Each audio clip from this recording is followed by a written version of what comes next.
for Vikings Fan Line on the Minnesota Vikings Radio Network. Your chance to talk about today's game with the Vikings broadcast team. Join the conversation on Vikings Fan Line by calling 800-320-5326 using the TalkBack feature on the iHeartRadio app or by sending us a message on the KFAN social channels. Now it's your reaction to all the action. Vikings Fan Line. Here's KFAN's Ron Johnson and Eric Nordquist. 34-23 is the final. The Vikings fall to 10-3, and suddenly these Lions, people wondering, are they good? They improved to 6-7, 5 of their last 6 games resulting in victory. Your calls. I'm Eric Nordquist. Ron Johnson is with me. Excited for you to let it out today, but very much first. Let's hear from the head coach. Kevin O'Connell is back in Detroit at Ford Field with our own Ben Lieber. All right, we're down here in the Vikings locker room with head coach Kevin O'Connell, and I know this is tough, man. This is obviously not a happy locker room, and rightfully so. So we'll just kind of get to it here, Coach. But you came into this game looking at this Detroit defense, especially on the run, giving up 5 yards a carry. They held you guys to 1.3 yards per rush. As you see it, what did they do good? What did we not execute? How did that happen where we finished with 1.3 yards per rush? Yeah, it just really seemed like trying to run the football was difficult for a team that prides itself on execution in the run game. We just didn't have great execution today. It seemed like every time you were looking at it, maybe a chance to get a run started, maybe just a combination not tight enough, not getting to the second level. We had some backer run through, not being able to account like we attempt to do for some secondary pressures. I thought we let a couple nickel pressures kind of slide by when we were accounted for those guys. And what that ends up being, Ben, is just chances for negative runs. I think we had 5 of them in the game. That's far too many. And, on a day where we were able and felt good about our ability to throw the football, we made some adjustments since the last time we played them. Just the lack of a run game kind of kept us one-dimensional, and especially in a game where we were having a tough time getting stops on the other side. And then they're able to steal a possession on special teams, and the low red zone turnover didn't help either. Well, you mentioned the execution in the pass game. Look, Kirk goes over 400 yards. Justin has a career day, 11 catches, 223. How were you able to look at that first game in week 3, see how they kind of shut down Justin and bottled him up, and then all of a sudden now he goes out and has a career day? What sort of adjustments did you make, at least in the passing game? Yeah, we gave him some variance to where he lined up. We moved him, and then we just tried to give him all angles of the cut. Regardless, if you've got a lot of the completions today came with a safety, helping over the top again. I thought Justin, the one thing I wanted to challenge him on, and really he's been doing it since that last opportunity against his team, was he did an unbelievable job with his releases at the line of scrimmage. Running off the football, getting vertical, and turning the one-on-one in a double team, turning the one-on-one into it with the safety helping out over the top, and that's when you just see him getting on edges and running. Today was a real positive for both Kirk and him as far as the adjustments that they made. I give Kirk a ton of credit. I thought he played at a winning level for us today. We were down some linemen. He distributed the football really, really well, threw for a high completion percentage, but we were explosive as well. The only thing that, I thought we didn't do a very good job of is really, we had a chance on a 3rd and 2 or 3rd and 2.5 coming out of the second half, and we took a completion in the flat, and it ends up being a half yard short. Got to get our depth on the route there. And that allowed us to kind of go 3 and out. And then the next time we go out there, we're just, kind of in that range where we needed to be perfect the rest of the way. And that low red zone, fumble by Dalvin, we were actually attempting kind of a trick play of some kind, and just didn't get great execution up front. Had some real leakage on the right interior side there on a play where we really all knew our jobs. We just got to go out and execute a little bit better, and we probably find Johnny Mutt in that moment. Yeah, this game is sometimes just about moments, especially against a really tough opponent. You talk about the Dalvin play that really kind of stops some momentum and would be momentum going in to halftime there. But I have to ask you again about another key moment towards the end of the game. Nobody knows what's going to happen if the decision is different. But you guys attempt an onside kick. You're down by 8 points. You have 2 timeouts, just shy under 3 minutes left to go in the game, and use that 2 minute timeout as an extra timeout. What went in the decision decision at that point in time in the game to go for the onside versus pinning them deep? With the time the way it was, I thought it was worth an opportunity to try to get the football right there. And then hopefully the way it was going to come down to it, other than having the ball back essentially with, 18 to 22 seconds, whatever it ended up being, I wanted to try to get the football back right there. And then knowing if we did not get it, we didn't have the best execution on that onside, but if we didn't get it, if we could make that one stop. And the Lions made a play on third down, throwing it to Sewell, and we tried to be aggressive with the call right there, and just that one, that play was just a great job by those guys. You got to tip your cap to those guys in that moment, and they get that new set of downs. And then essentially at that point, we were going to get it back only if we could, have them miss that field goal and then ultimately, have the chance to drive with very, very little time. Our pass defense at times has not been great, have not been able to really get after the passer and really affect a lot of pressure and make the quarterbacks hurry up. They finished with 330 yards passing, and it seemed like largely sort of over the middle of the field. I know that's kind of happened throughout the season a little bit, but how do you see we get some better stops with a few games left to go in the season of really protecting the middle of that field just behind the linebackers? Yep, it's something we got to do a better job of, and I think sometimes in an effort to maybe help out an individual player, with the depth being tested at times at certain positions, I think we've got to be able to hang our hat on something that takes a little bit more air out of the coverages and try to get more pressure. And if we're not getting pressure with 4, we've got to find a way to get more pressure. And if that means sending 5, sending 6 forward, so be it. But obviously, 464 yards is a tough day, and it felt like they controlled the ball and clock, even though we were able to kind of fight to a 28-31 kind of stalemate in time of possession. It was, our execution in the pass game had to be pretty darn good today to try to even keep it potentially within a 1-score game. And I think overall, just a lot we can coach better, a lot we can do. I know I can do better for our team. Rely on, whatever positives we can take out, but ultimately, man to man, we got to look in our, inward here and understand we have an opportunity next Saturday to earn the right to be a playoff team. And I didn't think we played well enough to do that today, bottom line. All right. Well, thanks a lot, Coach. I know that these losses are tough, especially on the road when there is so much at stake to clinch the division. So I just appreciate the time and the honesty that you always take with me and the candor. So I appreciate it. And on a short week, good luck against Indy, and good luck with the preparation. I'll talk to you on Saturday. Thanks, Ben. All right, guys, back to you. That's Ben Lieber back at Ford Field in Detroit, chatting with Vikings head coach Kevin O'Connell. Love the exclusive post-game interviews Lieber gets with the coach each and every week. Unfortunately, in this case, it comes after a 34-23 loss. Welcome to Vikings Fan Line. I am Nordo from 9 to noon. Ron Johnson, Gophers great, in studio with me as always. Ron, I just kick it off easy, and then, you can only imagine, you could guess what a lot of these guys are in the hopper wanting to talk about today. 800-320-5326, 1-800-320-5326. Also, use TalkBack via the free iHeartRadio app. Hit the microphone, give us your best 30 seconds, and we'll fire them off over the course of today's show. But before we do indeed get to the phone lines, Ron, just 10,000-foot view of a tough loss for the Purple in Detroit.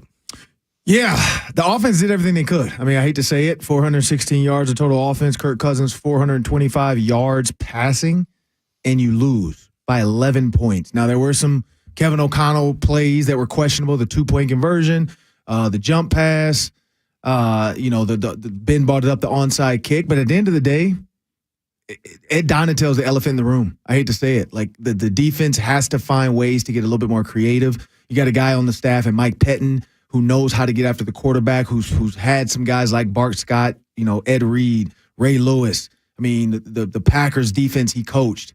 He knows how to control a 3-4 defense and get after the quarterback. And so I don't know if they're not turning the reins over to him, but at some point you got to let go of it a little bit. You got to ask for help. And I think that's the big thing. The defense right now, this is not I think Ryan Clark tweeted it. When you look at the Vikings and the Eagles, it was a 1-game difference at one point. One team only lost 1, Vikings only lost 2, but 2 totally completely different teams. And today it showed. Absolutely. Let's jump to the phone lines. We'll start here. Nathan and Shakopee, welcome to Vikings Fan Line. Hey, guys. How's it going? Pretty good.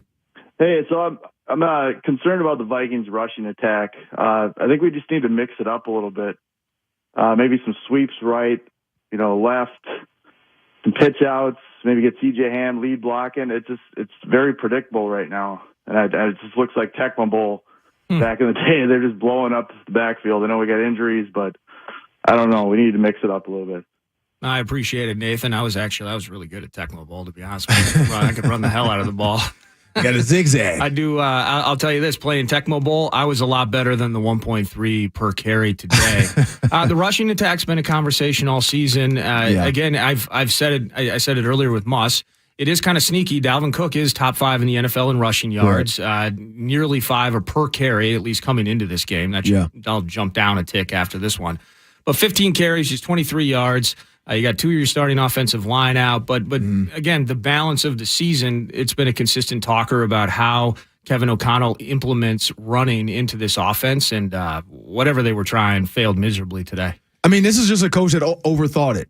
Like, he had drew up so many great plays for Justin Jefferson, as he said. Justin Jefferson was coming open, wide open, getting the coverages you want. Okuda couldn't jam him at the line of scrimmage like he wanted to. He moved him around in the bunch. Motion guys, shifted. He had so many great Justin Jefferson plays drawn up, and Adam Thielen even, KJ Osborne's touchdown. Just throw the ball the rest of the game. Like, don't even worry about the run at that point. Like, you were doing so well on the throw.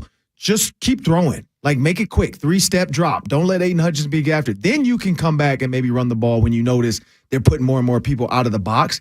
But when you put yourself in a guaranteed I got to pass down, you're playing right into what the Lions want you to do. And so I felt like this should have been a tempo, no-huddle game where he just came to the line of scrimmage and let Kirk cook. Like, Kirk Cousins should have been a chef this game. He should have been in there just cooking and dishing up meal after meal. But to do it the whole game. Like, don't even pussyfoot with the run game. Like, don't even play around with it. Don't do it. Why? Like, I know you need to do it in the red zone, so you shouldn't have done the jump pass. You should have run the ball there 3 times. The Sandra Bullock, and you can work the clock down. Yeah, the Sandra Bullock, Michael Orr thing kept coming up in my head. Like, don't get cute, Bert. Run the dang ball. Like, just run the ball. We said that against Buffalo. Same thing. Run the ball. Like, why get cute with some of this stuff? And so, to me, I just felt like this was a coach that overthought it. You had the perfect game plan to get Justin Jefferson going. He could have went for 250 today. Just keep throwing the ball until the Lions stop it. Like you said, Tecmo Bowl, John Madden. Just do it until they stop it. They weren't stopping it. They were stopping the run. They couldn't stop the pass. So just keep going after them. That's Ron Johnson, I'm Eric Nordquist from 9 to noon. Due to the Kevin O'Connell chat with Ben Lieber, we are going to take our first break now. But Brett, Dan, Troy, Mike, Shane, Justin, and more, stay on hold. We're going to get your calls, go rapid-fire style. Starting around the corner, it's Minnesota Vikings fan line. Vikings fall to 10-3 after losing at Detroit for the second consecutive season. 34-23 is the final. Lions suddenly flirting with relevance at 6-7. And we'll continue your phone calls next. 800-320-5326. It's Vikings fan line. This is Minnesota Vikings football. At Chevy, the holidays mean doing things you love to do with friends and family. To make new memories on the trails in a Silverado 1500. Share new moments with old friends in the Chevy Blazer. And to take the family new places in the Chevy Equinox. Chevy makes it easier to make the most of your time with the people who matter most. Head into your local Chevy dealer first to find your red tag and find your deal. Where you go from there is up to you. Find new roads at your local Chevy dealer. At Mall of America, we know the holidays are about being together. And Mall of America has so many ways to enjoy together, play together, make merry together. Check into Radisson Blue Mall of America connected to the mall and shop in your slippers. Hit Nickelodeon Universe, always 72 and sunny. For the littlest ones, there's Crayola Experience. And hang out with Santa and the elves at the Candy Cane Institute. All together joyful, all together merry. All at mallofamerica.com/holiday. Deliver legendary experiences with Minnesota Vikings Premium Suites. Use Vikings Game Day as an opportunity to connect with top clients, reward your loyal employees, or make new memories with your friends and family at the biggest sporting event in Minnesota from the comfort of your own private suite at US Bank Stadium. For more information, visit Vikings.com/premium or email suites@vikings.nfl.net. Get in the holiday spirit with Caribou Coffee. For a limited time, sip on delicious favorites made with real quality ingredients like Ho Ho Mint Mocha's icy cool sweetness, Fa La Latte's festive eggnog flavor, and Spicy Mocha's hint of heat from ancho chili and chipotle. Don't forget to deck your drink with a cloud of eggnog cold foam. The new and improved Caribou Coffee app makes it easy to get your drink when, where, and how you want it. Order ahead, and your drink will be waiting at your favorite location. Great coffee is just a few taps away. Savor the season with the official hometown coffee of the Minnesota Vikings. We are rubes like you, and we talk Vikings football every day, too. Join us weekdays 9 to noon. Now back to Vikings football. Second and 5, Detroit, scoreless game. First quarter, Goff under center, play action, deep drop for Jarrett. And the lanky Goff, he's going to go to a man uncovered at the 5, and it's caught for a touchdown. It's Jameson Williams, the rookie from Alabama. His first catch is a touchdown, and the Detroit Lions have taken a 6-0 lead on a 41-yard touchdown. First down, back to pass, deep shot, single coverage. Cam Gansler got beat, and the Detroit Lions have scored another touchdown. It's DJ Chark with a 48-yard touchdown. For DJ, his third touchdown this season, and he ran by Cam Gansler like he was tied to a post. 13-7 Detroit. I love this music. I feel like I'm watching some sort of epic saga taking place as you heard two highlights of the Vikings defense getting absolutely just torched. Of course, Jameson Williams, part of the trade in the 2022 draft that had the Vikings moving backwards to eventually select Lewis Cine. Detroit moves up. They take Jameson Williams. When's he going to get on the field? Makes his debut, gets 8 snaps last week, catches his first pass in the NFL, and it happens to be an uncovered touchdown. 34-23, it's Vikings Fan Line. Welcome back. I'm Nordo from 9 to noon. Vikings falling to 10-3, and 800-320-5326. That's the phone number. And with Ron Johnson, let's just hop on the phone lines and let's let it out today. That's the thing. Let it out. And we'll start with Brett in Maple Grove. Welcome to Vikings Fan Line. Good afternoon, Eric and Ron. How you doing? I'm doing well, man. How are you? Good. How's it going? Well, I'm a little PO'd, I guess. Okay. What year is it? Well, I think it's 2022. I'm not sure. So why are we still playing 1982 football? Ooh. With Dalvin Cook running 15 attempts, 20 yards. Do you think Alexander Madison would have been worse? It's hard to say. I guess do you think he would be worse? I mean, they average 1.3. No, they average 1.3 a carry, Brett. So I'm not exactly sure whether it was Dalvin or if it was Madison that would be the difference or the change in the elixir that could have gotten the run game going. So are you just believing that he was stubborn? Do you think he was stubborn with the run game today? Is that what you're getting at? Where 15 carries, you weren't seeing success, we should have cut loose? Yeah, well, I think the GM made a big mistake in not trading Dalvin during the offseason with that salary to either get another cornerback, offensive lineman, whatever. We have got to start playing current football. Kirk, if he's rolling out bootlegging, he is very successful, and they just need to keep doing that, and they will continue to win. Okay. Thank you, gentlemen. Yeah, I appreciate it, Brett. Take care. Dan in Denver, welcome to Vikings Fan Line. Hey, how's it going, guys? Good. How are you? Doing well. Just want to know your thoughts on Ed Donatell at this point. It seems like we're winning in spite of this defense rather than because of them. And, giving up the most yards all season and then getting fried by a division opponent is pretty unacceptable, I think. And I get that, Harrison Smith was out today, but this bend, don't break mentality is just not sustainable. And, we have playmakers like Hunter and Smith, and they're just not being utilized well. And if this is our coaching on defense in the playoffs, we're going to be Swiss cheese. But I just want to know your guys' thoughts on that.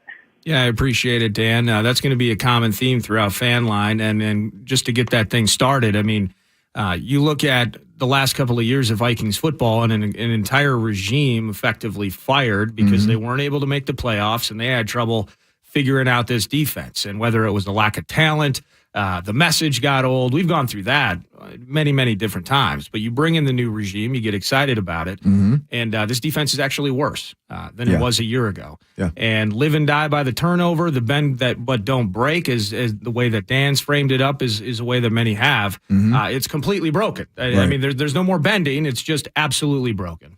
Yeah, I don't know if there's like I say, this is the thing I think about offense. Offense, you do need collaboration. You do need cohesiveness. You do need a different mindset. Honestly, I think sometimes a defense needs a fire lit under their tail. Like, I think a defense needs that loud voice sometimes. You need, because Tony Dungy was a quiet storm defensive guy. We know that. But then he had, Tisserlink. You know what I mean? That was his guy that would get going, curse players out, yell, get loud. And not saying they don't have that now. It just doesn't feel like it. Like, it doesn't feel like somebody's over there. Now, they were missing Harrison Smith. You know what I mean? Cam Dantzler's just getting back. So you do have guys out. I love Harry, but he's not the reason we gave up 460 yards of offense. No, I'm just saying. But you're missing guys. You are missing guys. We talked about Zadarius being injured, but maybe the 3-4 isn't it.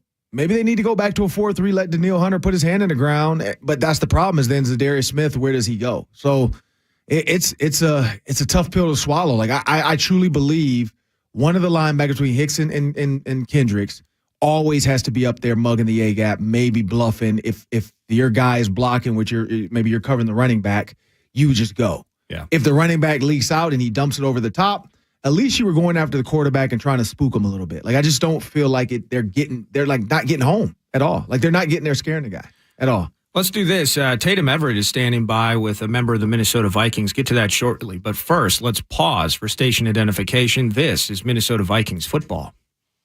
For Minnesota sports, follow the leader. Minnesota sports leader is FM 100.3, KFXN Minneapolis, St. Paul. The Fan.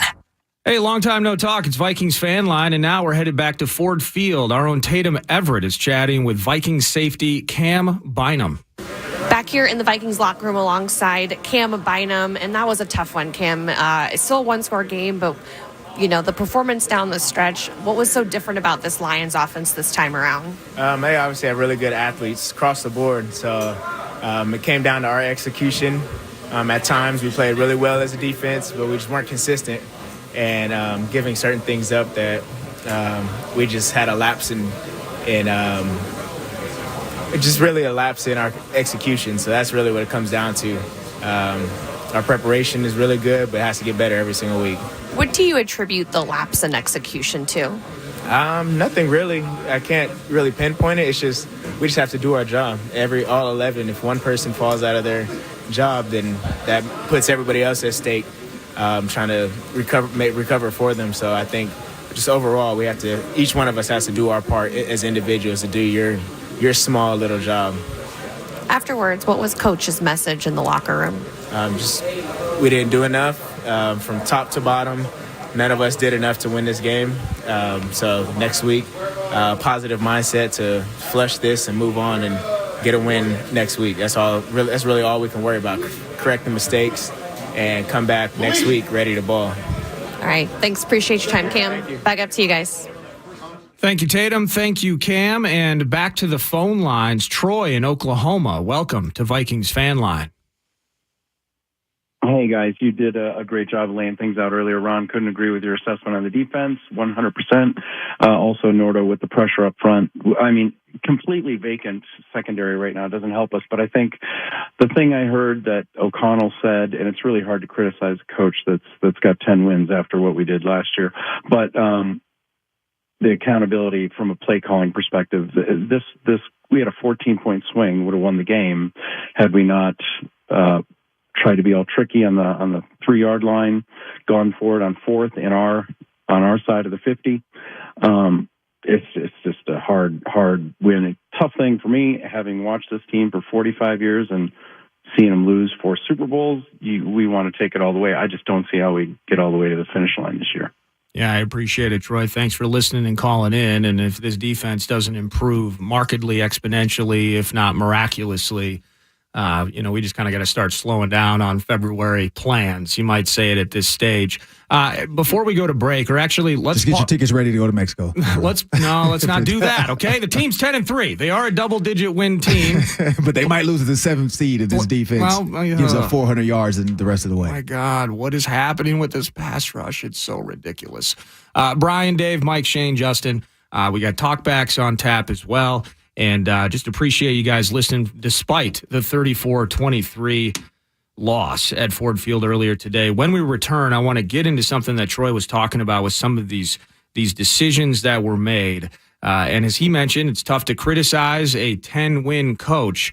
But I felt like in some ways, whether your terminology, he overthought it, or in some ways we were almost playing desperately. Like, I felt there was a desperate... Like a reach. A bit in terms of the decision. Well, somebody said that he told in his presser, he said, if I'm down 14 in the second half, I'm going for, or whatever, at some point I'm going for 2. So it's like, just because you said it, doesn't mean you have to do it. Well, the going for 2 thing, I'm not even necessarily mad at that. And I kind of can get it. I can be on board with it. Yeah. But some of these other things, I'm not really I don't like it. I feel like you gave momentum to the Lions for no reason at that point. I guess I don't know how much momentum you're giving them at that stage. It's still a 1-possession game. But again, let's break, and then we're going to talk about that. 800-320-5326, 1-800-320-5326. Minnesota Vikings fan line. They did fall to 10-3 today. The season is not over. Still plenty of games to go, and eventually we'll be able to say we are a playoff team. Just not today. Again, hold on. Take your calls. Ron Johnson's here. I'm Nordo. Vikings fan line. This is Minnesota Vikings football. At Evans, we know that defense and big stops wins you championships. But when it comes to logistics, moving forward is key. Ben Lieber here for my guys at Evans. If logistics were football, Evans would be an explosive offense, dropping dimes and hitting the gritty. Make Evans your favorite logistics team today. Evans will be your signal caller you can jump on their backs and ride to victory. Get ahead of the competition right now and have a great experience while you're at it. Visit evanstrans.com. Again, evanstrans.com. We're proud Minnesotans. We're proud Viking fans. But most of all, we're proud of our Schweigerts. For 80 years, Schweigert has been the go-to hot dog for real sports fans. They're delicious. They're satisfying. They make everything better. So the next time you're tailgating, at the game, or grilling at home, tell them, make mine a Schweigert. Schweigert, the official hot dog of the Minnesota Vikings. Available at a store near you. All right, who's ready to go to soccer, huh? Yes! It started as a normal Saturday, but then... Oh, no. Sounds like the battery. That's when their plans took a turn for the worse. Oh, I knew I should have had the battery checked. Dad, look at the birds. Those are vultures! Don't let a bad battery turn your day into a B-rated horror film. Get your battery checked today. Need a new one? Reach for what works. A battery from FVP. Verified, proven. Nothing beats being in the stands for live Minnesota Vikings football. From those nail-biting passes to pivotal plays to the game-winning touchdowns. You can be there for all the action this season. As the official ticket marketplace of the NFL, Ticketmaster has a wide selection of seats so you never miss a game. Score tickets today at Ticketmaster.com/Minnesota Vikings. Get your tickets today. That's Ticketmaster.com/Minnesota Vikings. Minnesota Wild Edmonton Oilers tomorrow night at 7 on the station for Minnesota Wild Hockey, FM 100.3 KFAN, The Fan.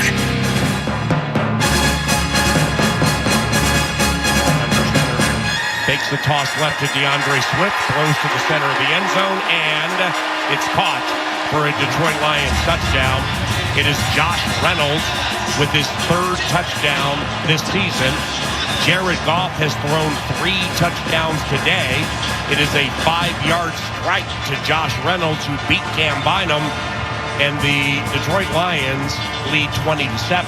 Rookie tight end James Mitchell in motion to the left on 2nd down. Handoff Jackson, heads to the left side of the 10. He's to the 5, leaps for the end zone. He came up short. No, he didn't. Touchdown. They say touchdown Justin Jackson with 13:28 to go in the game. It is a 15-yard touchdown. 2nd this year for the other JJ. And the Lions have a 14-point lead. Hey everybody, this is JR out in Portland, Oregon. I know I'm probably at the point of the show where this is now beating a dead horse, but Ed Donatel,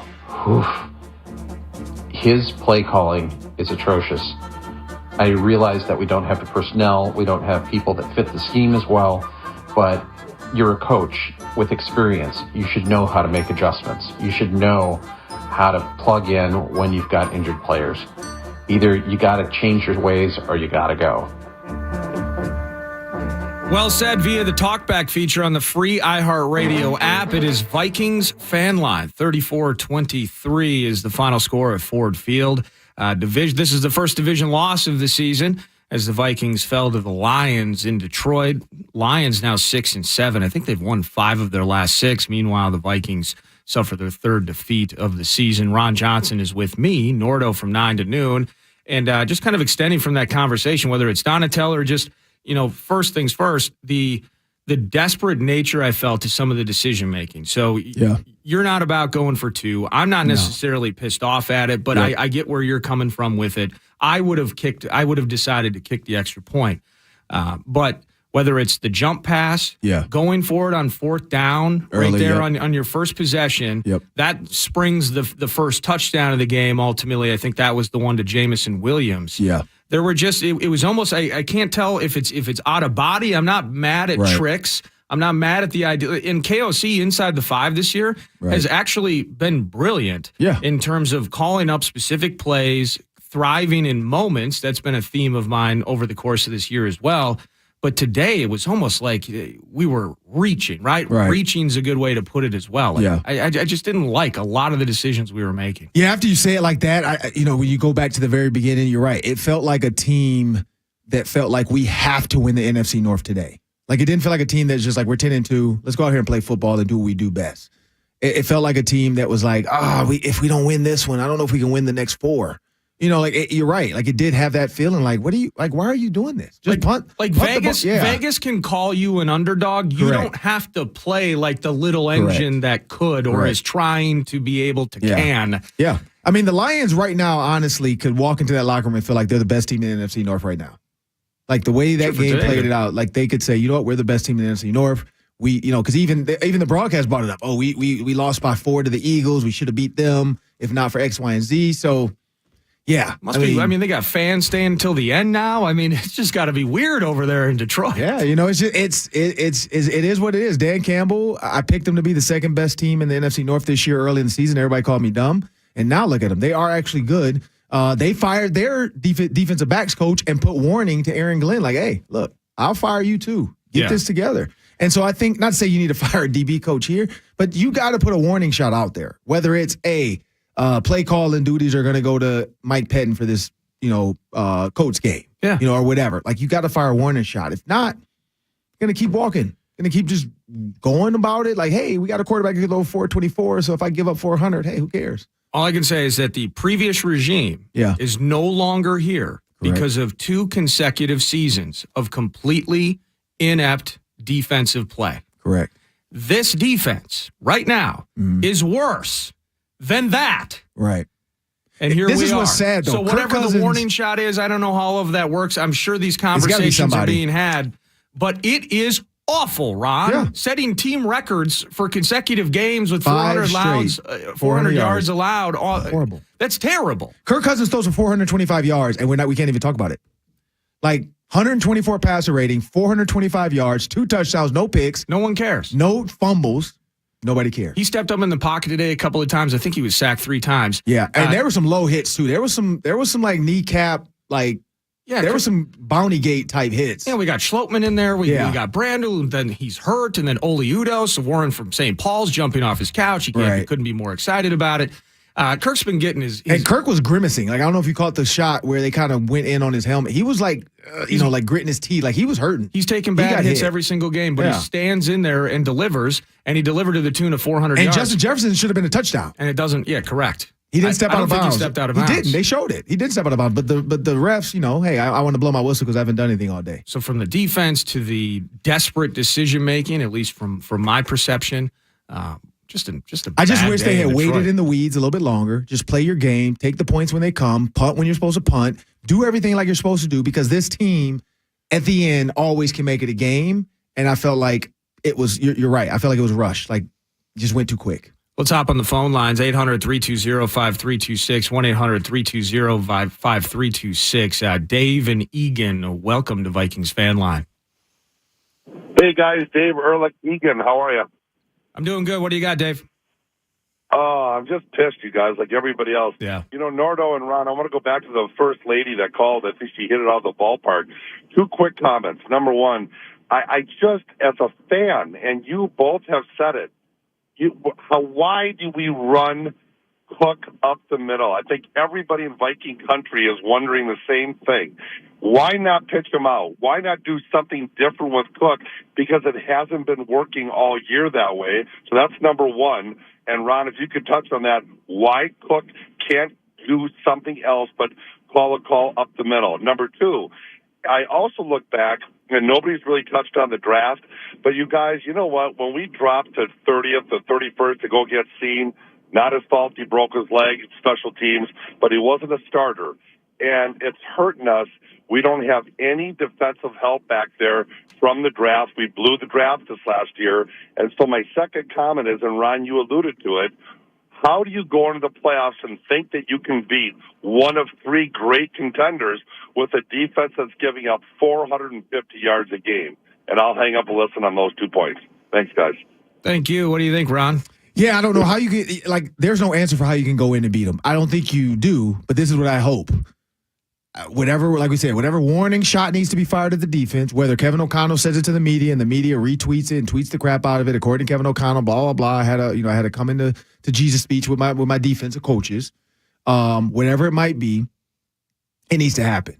But I do know Kevin O'Connell also is not a fear-based coach. Like, he's not going to try to scare anybody into doing their job. He's going to quiet storm talk them. He's going to go in there with the Billy D. Williams voice, and he's going to sweet talk them into saying, "Hey, this was need to get done."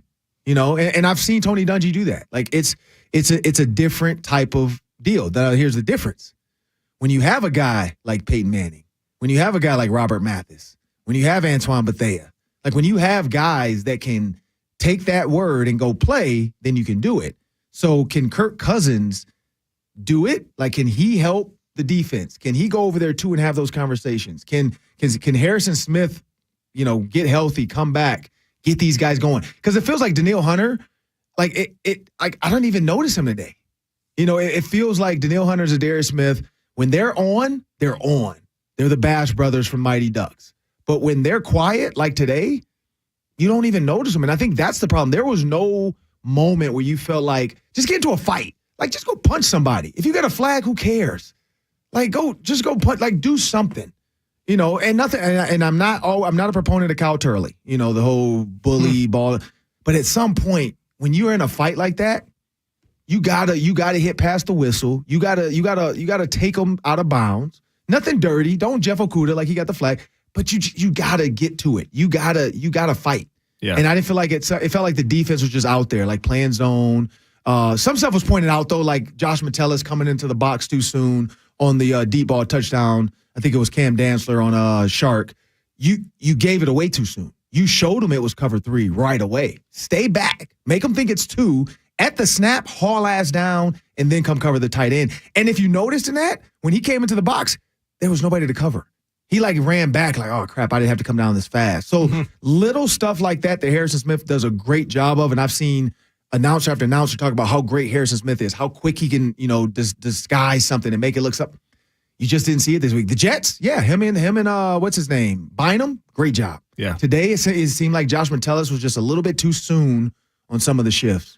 Yeah, we talked about this during 9 to noon as well. You mentioned the 2022 draft. You'd move back for Lewis Cine at 32nd overall. Lions get Jameson Williams. Yep. Got his first touchdown today against us. He breaks his leg. He's out for the year. We're wishing a quick recovery for him. Andrew Booth couldn't stay healthy, got on the field, wasn't ready for NFL reps, and now he's on IR as well. That was your second round. Ed Ingram. He was the guy that got absolutely flattened on the attempted jump pass today. Yep. But he's starting games. Brian Asamoah is still a bit player, mostly special teams. Caleb Evans. We loved him, then we didn't have him. Then he came back, and now, unfortunately, I think at least his 3rd concussion in his rookie season. Right, he's out. Asezi Atomawa. He was in there making plays. He played today, yeah. I think that's his debut on defense. It was. Ty Chandler, the running back, limited reps, got hurt. Vidarian Lowe, never seen him. Jalen Naylor, special teams, and Nick Muse, special teams. So, jury's out. Let's just say. And one thing I'll say about Assezi, I mean, it was a flash play, but the fact that on that screen he didn't give up. He chased a guy down. He kept going, and that's the stuff I see like guys on the national broadcast always break down. Effort play, exactly. Yeah. And that's where I think there was some of that missing. And because like DJ Wanham, Patrick Jones, like they're always effort guys. But today it just felt like the Lions either just had their number or they were just running plays that the guys could. I mean, it was always like a linebacker or a DN was chasing a running back. Every play, their big play, it felt like they were chasing. It never felt like they were hitting them in the mouth. Yeah. And so that's what was kind of just weird. Like I'm not saying that what's his name is a genius as offensive coordinator, but hey, today he was doing his thing. Yeah, it's just I keep hearing it week after week after week. Vikings players talking about how we always rise to the challenge. We win these close games, big moments, and it's almost like at this stage, how can you remain confident on this defense given what you are conceding on a weekly basis? It's almost like they're trying to will something out of this with the constant positive conversations because this defense, again, is struggling mightily. Tim from Bloomington, welcome to Vikings Fan Line. Tim. How you doing? Hey, Tim, how are you? Good. What do you got?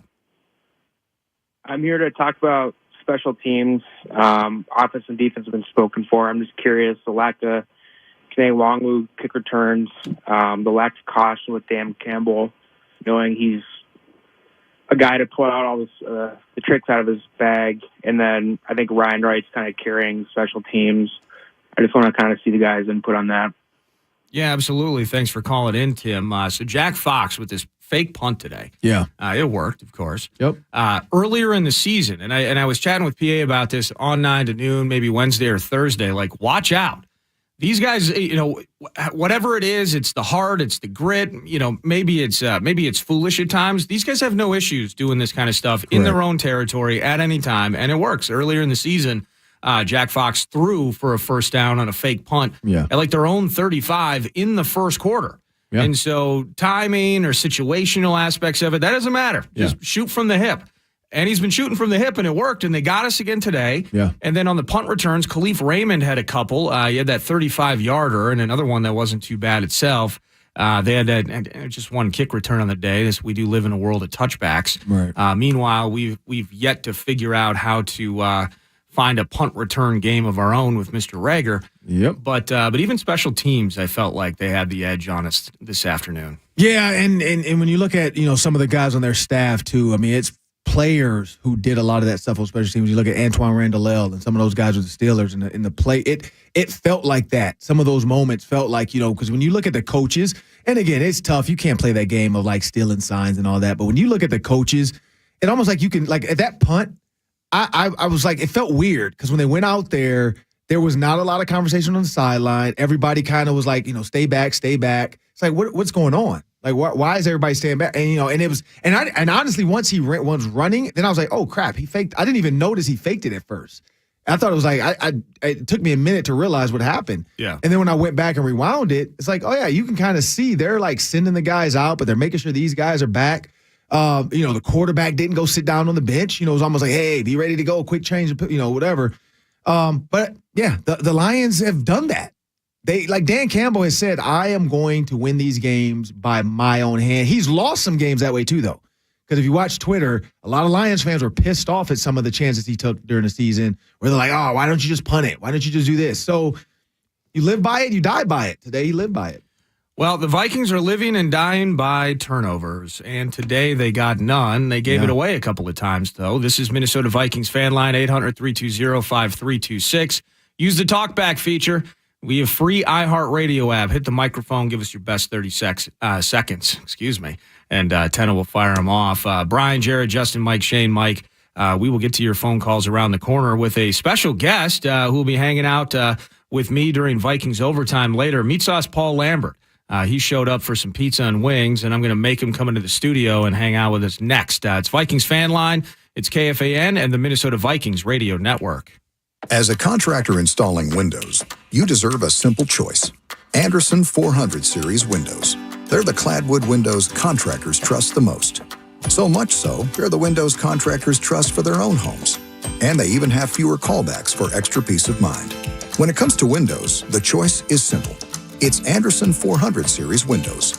The windows contractors trust the most. Request a quote at AndersonWindows.com today. Claims based on 2022 Anderson Brand Survey of U.S. contractors. Hey, so listen up. Quick Trip is teaming up with your Northland Ford dealers to give away a new Ford F-150 to one of you lucky Vikings fans and the opening drive sweepstakes. Just fuel up at Quick Trip with any of our fully guaranteed gasolines, use your Quick Rewards card, and you're entered. Weekly winners win a $10 gas card for every yard returned on the Vikings opening drive and a shot at winning a Ford F-150. Hey, Vikings score on that opening drive, it's an extra $500 for you. See quicktrip.com/sweepstakes for details. And see you next time. Deliver legendary experiences with Minnesota Vikings Premium Suites. Use Vikings Game Day as an opportunity to connect with top clients, reward your loyal employees, or make new memories with your friends and family at the biggest sporting event in Minnesota from the comfort of your own private suite at US Bank Stadium. For more information, visit Vikings.com/premium or email suites@vikings.nfl.net. Welcome to the fourth industrial revolution, a revolution powered by data and applications, AI and IoT. And now there's one company born to enable it, Lumen, the platform for next-generation business that combines adaptive networking, edge cloud, connected security, and collaboration. Lumen delivers the next-gen architecture that next-gen apps require. Say hello to Lumen, the platform for amazing things. Learn more at lumen.com. Your station for Skull is FM 100.3 KFAN. The Fan.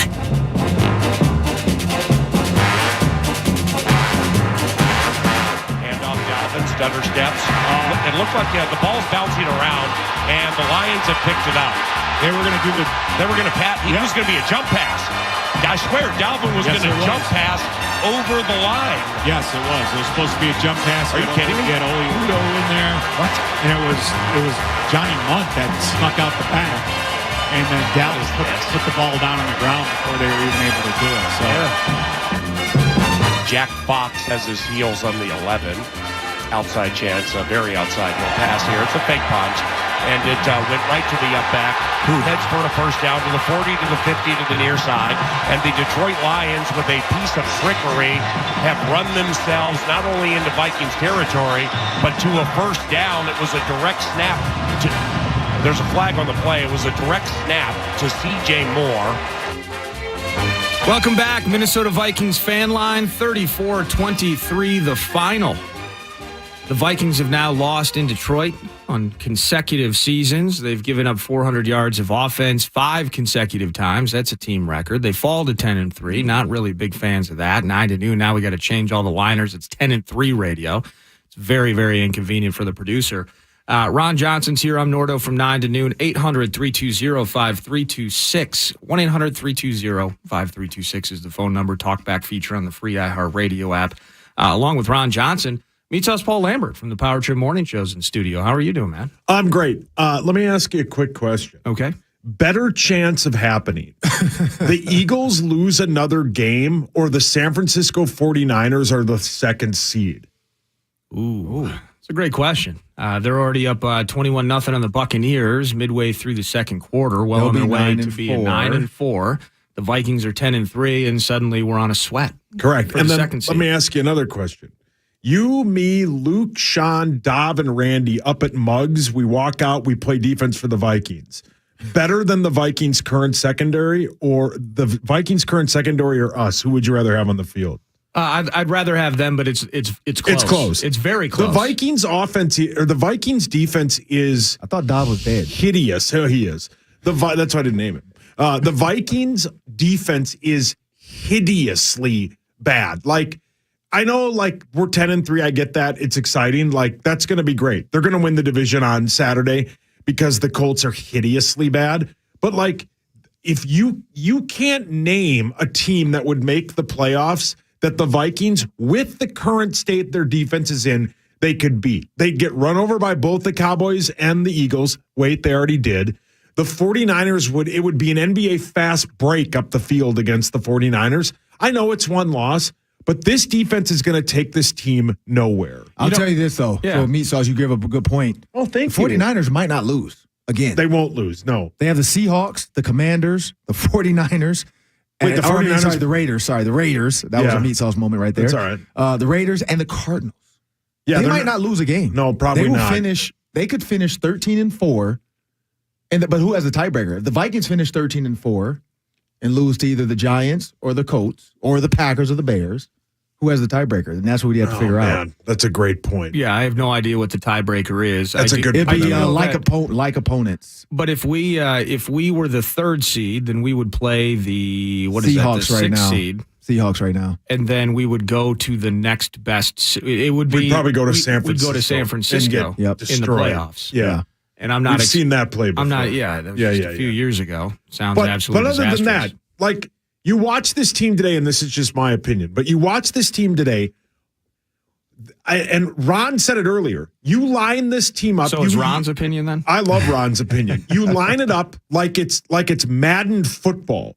You go to where it's recommended plays, and then you go over and you on the new Madden, you can pick the player. Yep. You pick Justin Jefferson plays, you line up in shotgun, and you just move him in motion, and he destroys them. Yeah. You don't let anybody else touch the ball. You just play pitch and catch with Cousins and Jefferson. That combination is absolutely lethal.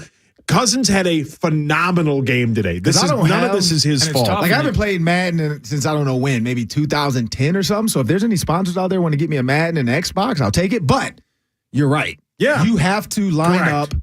And this was sucks because when you have Dalvin Cook on your roster, you cannot go through a game and not use him because then you look stupid. And I think that's where they're at. That's the situation Kevin O'Connell's dealing with because in his mind, he wouldn't mind lining Kirk Cousins up and letting Kirk go. Line up, put Jalen Reagor out there, put TJ Hawkinson out there. Let's go 4 to 5 wides with the tight end, and you just go cook. I guarantee you Kirk can kill any defense out there if he can get all 5 of those guys on the field because you can't blitz them. Right. You're going to have a hot route every time. You're going to have a TJ Hawkinson outlet, and you're going to have a Justin Jefferson. If you man him up, good luck. You can double him, and you can't. The Lions doubled him 3 or 4 times, and he still came out. Right. So I think that's the problem, though, is when you have Dalvin Cook and you go through the week of planning, you can't sit at home with your newborn baby because you know he's up late with the baby because the wife needs to sleep. Mm-hmm. And when he's drawing plays in his office and he has the baby, he can't sit there and look at the play sheet and say, how do I get Dalvin Cook involved? Because if he doesn't, then we're going to say, well, shoot, why'd you keep him? Correct. So what's the adjustment? 2 things here, and then I want to one thing here with Dalvin, and then I want to get to you pass the ball with Dalvin Cook in the game. You throw it to Dalvin too. You make him a receiver. That's the answer. With new head coach and new offense and everything, that's been the thing that has not changed. It was kind of the idea that he would be in motion, that there would be wheel routes, there would be him actually running wide receiver routes 3 or 4 times, and it's not happening. Yeah. So adjustments within the frame. I'm looking at over the course of the season. It should be Dalvin McCaffrey. Dalvin McCaffrey season going forward. Oh, that's not bad. Put him tried to let him throw today, and no, don't do that. No, that was horrible, utter failure. But 2 other times this year, the Commanders game, it was a win. The Vikings averaged 2.5 yards a carry, 22 totes. And then against the Patriots, 27 attempts at 2.1. Yeah. And so, again, the stubborn nature, and O'Connell mentions it every week, trying to get Dalvin involved. You can't. But I don't know how within the framework of a game, when you've put the game plan together and you're just running into a freaking brick wall, and we got Schlotman out there, Brandel gets hurt, Oliudo, and we're just... And the problem with Christian Darrisaw is do you bring him back and possibly get another concussion, or do you try to hold him out as long as possible, knowing you're in the playoffs? You hold him out until he's completely healthy. Yeah, I mean that's what's best for the long term. The problem about completely healthy with a concussion, though, it's the player. If they clear, then it's because he's cleared, so now it's well, what how do we do that? And what I'd like to know about that process too is, how is a person cleared, and then just by nature of playing, what was it, 10, 15 plays or whatever it was the next game? Yeah, butted head-to-head. If you watch the play, it was a hard – because Tua was cleared, and everybody's there's no way he should even play again this year. And he's been fine. And allegedly he's been fine. Allegedly. Because Giselle said Tom comes home dizzy all the time, so who knows? Okay. Not anymore. Yeah, he's going somewhere else. So let's say, okay, so looking at this defense, though, speaking of adjustments on the fly, how does a team make marked changes to the defense within a season? I mean, we're now 13 games in. Yeah. So Well, Meat Sauce is here. Madden. You just blitz. Well, I mean, Fire zone blitz. We haven't been blitzing. Fire zone That's a blitz. new thing. I don't know what you do. Like when you've given up 400+ yards in 5 straight games. Right. I mean, let's just call it like it is. Do you make a change? Brian Asamoah. Like, I don't know why Brian Asamoah isn't going after the No, quarterback. I don't mean more. that. I mean, do you make a coaching change? Oh. I mean, you're no. 10-3. I get that. But like I would give the calls to Mike Pettin. I would let Mike Pettin see what he can do for a game. Something like, I mean, because you have a guy I didn't even think of that. Yeah. You He have a was guy coordinator for like the Pettin Packers. that could be the defensive He was coordinator. the Jets coordinator. He was with the Ravens. He's been a coordinator. Right. I mean, let him call the Colts game Yeah. and see what happens. But even within a frame, Because then you can quietly do it without Ed Donatel feeling like, you took it from him. Just secretly do it internally. well, no, I don't know if I would. I mean, You tell the media? I think if that change happens, I think Donatel's out. I just you don't. I mean, you don't. I mean, what's the word? Maybe you let him become because No. if you don't get him No. out, then next year he could be the executive defensive assistant. No, I think you just. I mean, I have no I don't idea, know. but It's tough. But more they're bad. simplistically, just even like Get Harrison and you back. mentioned it. Daniil Hunter having his hand in the dirt and being Right. more of a straight up 4-3 pass rusher Right. within the framework of the 3-4. That's something that can be changed almost on the fly. Yeah. Hey, Daniil, do the thing that you were really good at for the previous 5 years of your career. Right. And bring Brian then- Asamoah in as outside linebacker. So now he has the drop fire zone stuff and let Daniil just go. And now Asamoah is the guy that goes out and covers. And covers the linebacker or the running back, the tight end. Yeah. And I actually may like that as the alternative And you can to even Daniil. flip it, put Jordan Hicks out there, taller, longer, bring Asamoah inside. He becomes the spy on the quarterback, fast, can run. He can keep up with the Daniel Jones. I mean, there's a lot of things you can do. Yeah. But the problem is, do you do it? I mean, that's the big question. Do you even do it? You could tell, And then one thing, I will say this, though, because I know people are like, radio defensive coordinators. It's not easy. You still have to, scheme it, go through gap schemes, figure out who's can where. they, though, Ron? That's the question. That's the question that I'm asking. It can be done. No. So the Gophers, think about this. The Gophers with, and I hate to use this, sorry. Yeah. But I know you hate it. They should all get paid more. But think about when Rossi took over as defensive coordinator. Remember? Yeah. And Carter Coughlin was a linebacker. What happened later? Rossi put Carter Coughlin's head in the ground. He said, this is a hybrid 3-4 now. Just rush the quarterback. Right.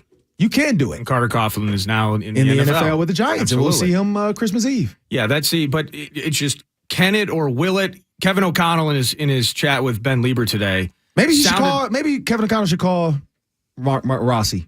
Rossi's, he's just getting ready for a bowl game. No. Ask him what he can do. 2 weeks ago it was Wade Phillips. Now it's Joe Rossi. Come on. We got guys in the building. I think we have guys in the building. My thing. But Mike Pettin is my answer. KOC sounded, I think it is. Yeah. He sounded shell-shocked today. And he danced around. He mentioned, hey, something's not working there. We got to fix it immediately. Yeah.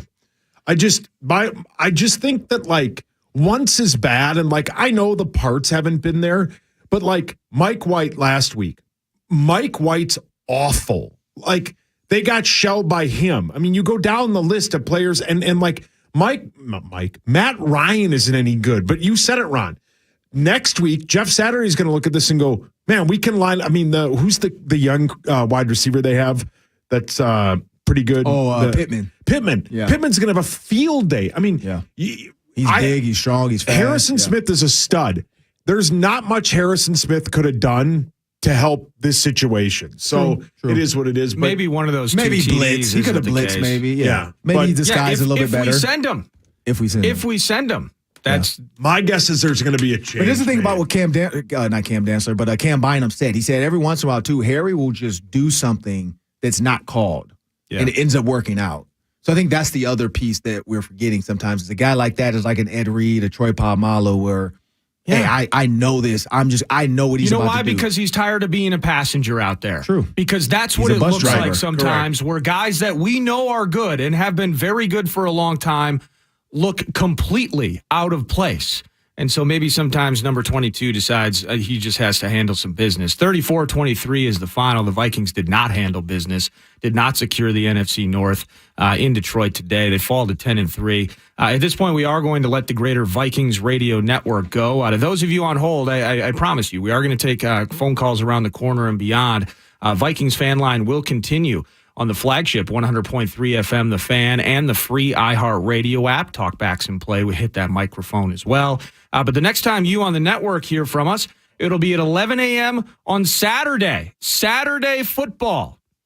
Remember that. Saturday, 11 a.m. Vikings Radio Network kicks off with some pre-gaming. And shortly after noon on Saturday, Jeff Saturday brings his Indianapolis Colts to U.S. Bank Stadium, and hopefully the Vikings can improve to 11-3. Thank you so much to Brandon Molesky for producing, Master Control Supervisor, Vikings Radio Network. Thanks to all of you for calling in, and again, hang with us on the Fan and the free iHeartRadio app. Those of you on hold, we will take your calls next segment. This has been Vikings Fan Line on the Minnesota Vikings Radio Network.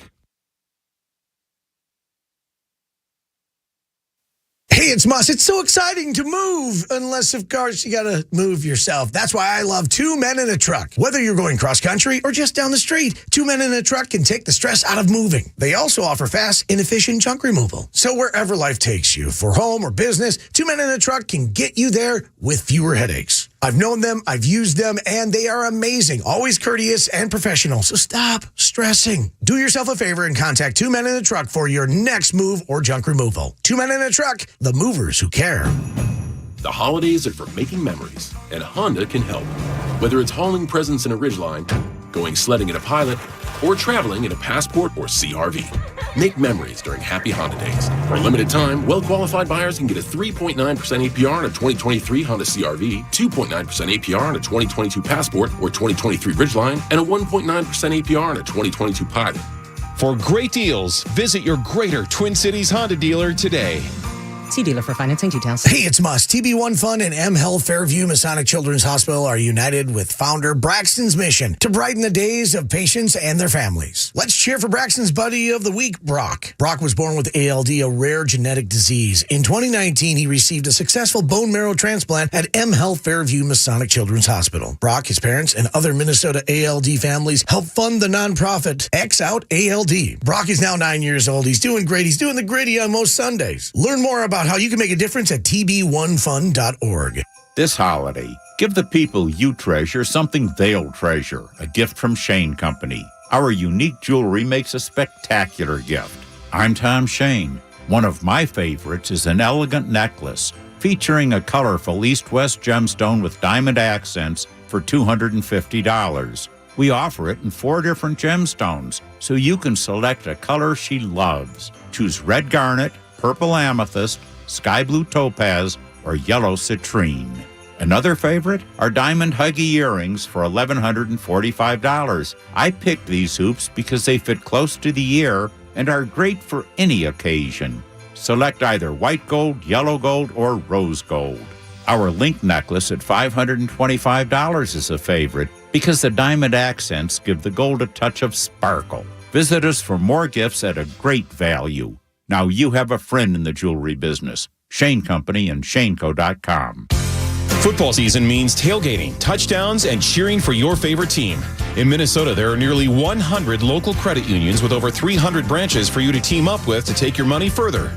Credit unions stand for community and trust. They keep any profits local and provide members better savings rates. Your teammates own a credit union, and that means you're all working for the same goals. More transparency, more trust will give you more personal financial wins. Visit MinnesotaCreditUnions.org to find your local credit union to take your money further. They say a good craftsman never blames their tools, and the best always choose the right one for the job. For the builders and makers of this world, nothing beats knowing you've got what you need to get the project done. Northern Tool is a problem solver's paradise. And with savings of up to 50% off and great new deals dropping every week, we've got the perfect gift for all the solvers on your list. We're made for this. Come see us in store or shop online at northerntool.com. Ray Magliozzi here for eBay Motors. So you ordered a new air filter for your car. You try to install it, but it doesn't fit.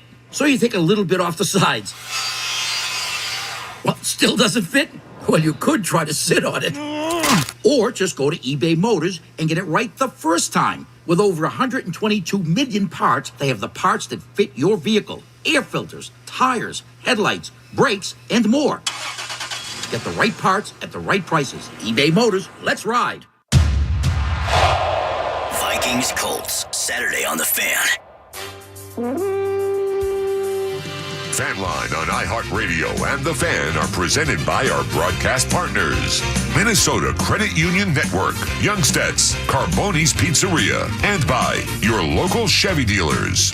Join the conversation on Vikings Fan Line by calling 800-320-5326 using the TalkBack feature on the iHeartRadio app or by sending us a message on the KFAN social channels.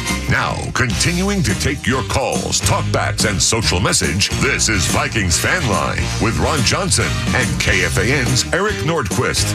34-23 the final. Welcome to Vikings Fan Line. And guess what? The Vikings didn't have the 34 of that equation. They lose to the Detroit Lions. They've now lost at Ford Field 2 consecutive seasons. Vikings Fan Line, 800-320-5326. 800-320-5326. I'm Nordo from 9 to noon. Ron Johnson is with me. Meat Sauce Paul Lambert is with me. We're watching Niners and Bucks right now. Brock Purdy just doing everything he wants to that Bucks defense. However, Deebo Samuel carted off with what appears to be a nasty injury. So just all the best of luck to him from a human element.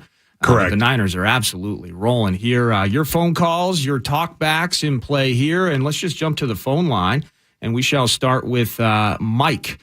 Mike, welcome to Vikings Fan Line. Hey, guys. How you doing? It's good, thank you. Yeah, hey, a lot of great opinions from you all today.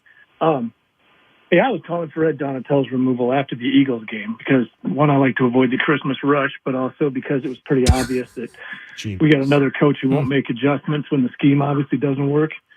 I don't know how many situations we've seen where this D has been in like third and short to get off the field, and Donatello and his D-backs playing like 6 to 10 yards deep in shell coverage. Yeah. They're just getting torched. It happened to Metellus, I think, in the second quarter today. So I wanted your opinion. Like, what do you think Donatello's commitment is to this defense and all that cover two and shell coverage that he's playing? Is it because we don't have the personnel or the speed to play man-to-man, or is he just coaching scared?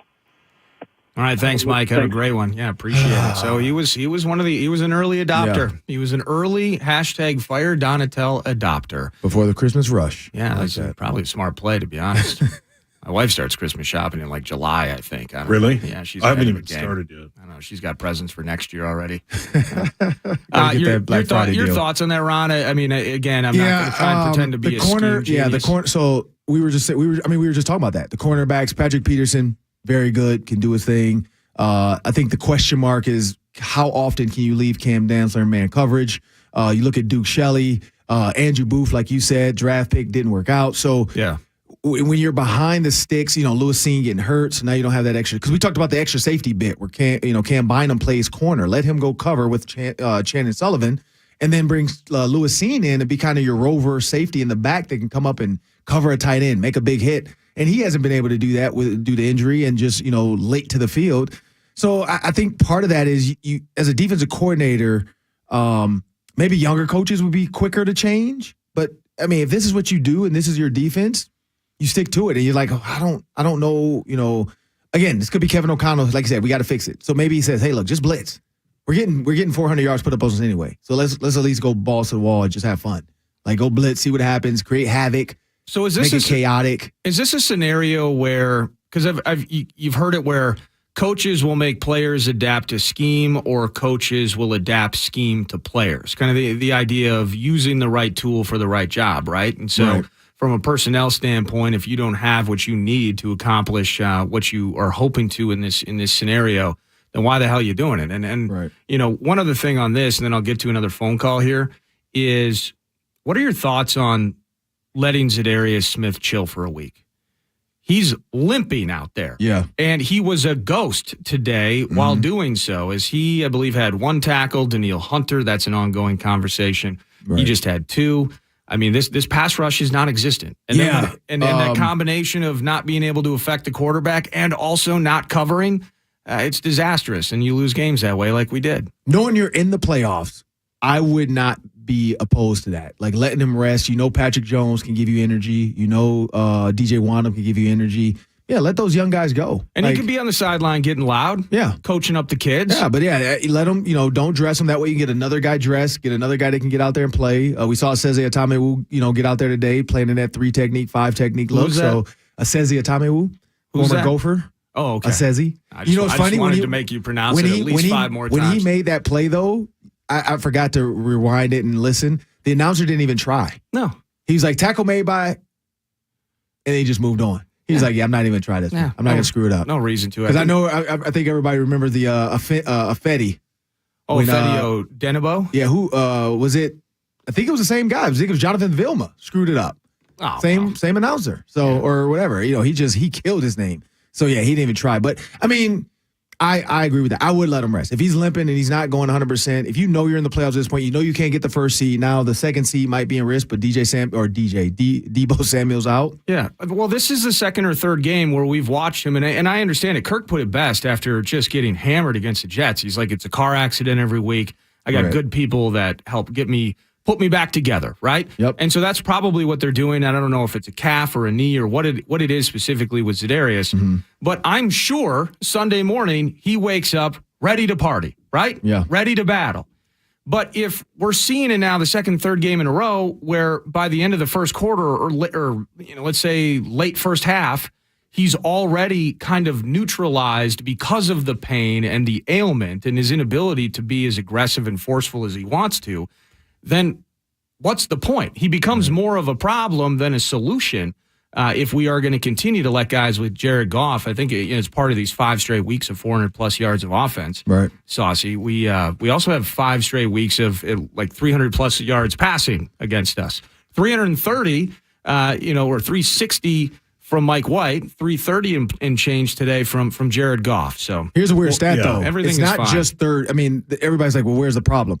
First and second down is the problem. Yeah. Like, I don't know if he's prepared well or because Kevin O'Connell is really good on first and second down. And Donatello in reverse is like he's the reverse Kevin O'Connell. Our third down defense has been above average. Yeah, it was 3 for 16 last week, but first and second down for the season. I think they were like 60% They have the third today. worst defense on first or second down. They've given up 189 first downs on first and second down. Is that a lot? That's a lot. That's Sounds a like ton. a lot. Yeah. That's a lot. When That's you look at the bad. best team has only given up barely 100, which is San Francisco. So I got to take this call. Hang that's on a 80 second. more. Dave from Duluth, welcome to Vikings Fan Line. Great to be on Vikings Fan Line. You guys have a great Great to show. have you. My question comment is Justin Jefferson is a transcendent athlete, the best performer on the field, should be the MVP. Vikings defensive secondary is a disaster.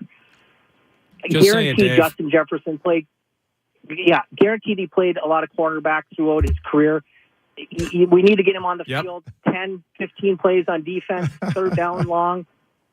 I guarantee a KOC's thought of it. Neon Dion, he's an innovator. You have to get, and we don't have anyone in the lineup that can stop Detroit on third and long. Just get him on the field. 5, 10 plays, 15 plays. All right, That's my thanks. question, comment. Thanks, Dave. Take care, brother. I wasn't listening, but yeah. Did he say they should put Justin Jefferson on defense? Yes. Yeah. 10 to 15 plays. In fairness, he can run a lot of those routes better than the other guy can. I mean, yeah. So but you know that. Yeah. I mean, maybe on like 3rd and 50 when you like need, or Hail Mary only. Sure. Hail or Mary. Like, yeah, you needed to win the Mary. game. Yeah. Maybe never. Maybe never. You can't because you don't want him to get hurt. Yeah, because also he has to make a tackle and not say. I mean, he probably hasn't tackled since Little League. No. Zero chance. JJ's making a business decision when the running back gets to the second level. Yeah, and I'm not mad at him for doing that. He's saving all of us. At all. I like this one too. Riley from Worthington. Welcome to Vikings Fan Line. Hey, guys. Thanks for taking my call. Growing up as a Vikings fan, I've learned to expect disappointment, so it's just another day as a Vikings fan. Couple things quick. Towards the end of the game, big catch from Justin Jefferson was ruled out of bounds. Looked pretty close. They didn't challenge it. What were your thoughts on that? And then also, I think right after they scored a touchdown, same drive, and then went for an onside kick. Still 2 minutes around that time left, and put them in field position to kick that field goal. Just kind of wanted your thoughts on that. Thanks, guys. Thank you. I'm glad you brought it up. Justin Jefferson, it looked from I'm just watching the TV copy. I thought he stayed in, right? He stayed in. Am I wrong? His heel was up. Stayed in, yeah. His heel was up. Okay. But they blew it dead, though, right? Right. And that's why they didn't review it? Yep, they should have let it, because it was a dead play. You can't review a dead play. Yeah. And so they should have let it play out and then go review a scoring play. So ultimately, we get a touchdown. Correct. This is with where more time on the clock. This is why I liked what Riley brought up, because I want us to kick deep there. And in the post-game interview with Ben Lieber, KOC was talking about it, and it just paraphrasing. I like taking the chance there to get the ball. Right. And so, and no offense to the coach, great season so far. Yeah, that's obvious. That's why I know why you're doing the onside kick. I know that's a great chance to get the ball there. And if the offense and if the onside kick works, awesome. Right. But kick it deep, and now you're forcing a punt. You're getting field position and all of those things potentially with a little more time on the clock, and maybe they still run that Penei Sewell bit, and they move the chains anyway. And he almost dropped it too. I think it was a great moment, and I don't know if defensively, I mean, you can run a lot of things against this defense and be successful. So maybe it wasn't as brilliant a play call as I thought. But nobody was going to cover the tackle. See, that's what I'm saying. Is Eric Kendricks didn't even budge. It's so ridiculous. Yeah. That it can't be, right? Except against these Lions. It can be. Anything you think is impossible is possible. He was in the bunch set, and I was like, what is he doing out there? But he goes in motion. I'm like, oh, they're going to run a smash. I thought they were going to Trent Williams it. Because the 49ers just run right behind him. Just run right behind him. Yeah. He smashes the defense in, running back follows. I think everybody thought that. Yeah. And that's why I think Assezi or whoever was the DN kind of tried to olay him. Like, you're not going to hit me. No. And he's like, yep, perfect. I'm wide open in there. I'm wide open in the flat. Good catch, too. Yeah, we caught it with his hands. With his hands. Yeah, absolutely. But my point, again, getting back to Riley's call, I didn't like the onside kick. Did you guys? I think you kick it deep and you just try to play defense. And maybe tries the operative 100%. But I think the timeouts and the 2-minute warning, you kick it deep. There was nearly 3 foot. He said 2 minutes. It was almost 3. I think it was like 2:54 on the clock or something like that. You kick it deep. Yeah. Kick it deep. Force him to have to go longer. Because a field goal ends the game. Yes. Yeah. Correct. Yeah. You kick it deep. Absolutely. There are a lot of weird plays today. There were a lot of weird plays. But they're still 10-3. You know, it's weird. Because 10-3. A week from now, they're going to be division winners because they're going to put one on the Colts. But, yeah. Absolutely. It's fine. You know, Saturday's bringing Jonathan Taylor in here. He's just going to run him 30 times. Yeah, correct. But there's the Vikings are going to. Have you seen Matt Ryan throw the ball? The best win. I'm calling it right now. The best game for the Vikings is going to be next Saturday. They are going to destroy the Colts at US Bank Stadium on a Saturday. It's going to be a super loud crowd. I'm just glad I get to. I mean, Reggie Wayne, Cato June, a bunch of former guys. Like I'm excited to see those guys. Like, see, I don't know any of them, so I'm not excited. Well, I coached Reggie, and Cato June was at Michigan. He and I were in the same draft class. So yeah, I've already gotten the text messages about it. They're excited. But the Loon will open at 8. I told him I'd have to ask Nordo for a restaurant. You know, I know you know all the downtown restaurants. Well, here's the deal though. This is a big spot for you. Okay, you need to keep Reggie out late. Okay, when he gets in on Friday, Reggie doesn't care. Like he will stay out late on purpose. He doesn't care. All right. Are you kidding me with that? They got an assistant coach as a head coach now. What the hell is happening with this Niners game? Brock Purdy isn't even that good. I'm He's so just annoyed. Throwing it up in the air. He was a baller at Iowa State, though. He was the last pick. He was. They Mr. made Relevant. it seem all day that he's the next coming of Jesus. He's now Mr. Relevant. Well, I think he's got 3 or 4 touchdowns here. I think it's 3. He rushed one in and he's thrown for 3, I believe. My God. But look at this. This is just. I mean, that should be. I mean, I think the only thing I can do, Nardo, cool is see if I can see the playbook on Reggie's tablet. Like that might be the only thing I can. Ed Donatel is Ed Donatel calling plays for the Tampa Bay? Yeah, he might be. This is technically Vikings fan line still, believe it or not, even though we're so annoyed with the Vikings defense that we're watching Brock Purdy and the Niners just blowing out Brady's Bucks right now out west. Your calls, 800-320-5326, 800-320-5326. Vikings fan line, Tony, Corey, Justin, Chris, Shane, Joe. We're going to get to your calls We're going to chat it up between now and at least the next half hour. Then Saucy and I will continue with Vikings Overtime. You're listening to Vikings Fan Line on the Fan and the Fan Radio Network. Hey, fans of the purple and gold, it's Paul Allen. And if you're sick of trying to tackle your deck maintenance, then rush over to TimberTech. TimberTech looks more like real wood than any other composite brand. And it's tough enough to handle even the harshest Minnesota weather. Want to lock up some protection too? TimberTech offers warranties that give you up to 50 years of coverage. So if you're ready to build the perfect place to kick back at kickoff this season, visit TimberTech.com to get free samples. TimberTech, everything wood should be. Ladies and gentlemen, it's official. Fast just got a whole lot faster. Xfinity has the fastest internet with up to 6 gig speed. Plus, Xfinity Mobile is the fastest mobile service with 5G and millions of Wi-Fi hotspots. You heard that right. Xfinity just increased internet speeds again. And Xfinity Mobile gives you can't catch me speeds. The fastest internet, the fastest mobile service, and major savings? Can't argue with the facts.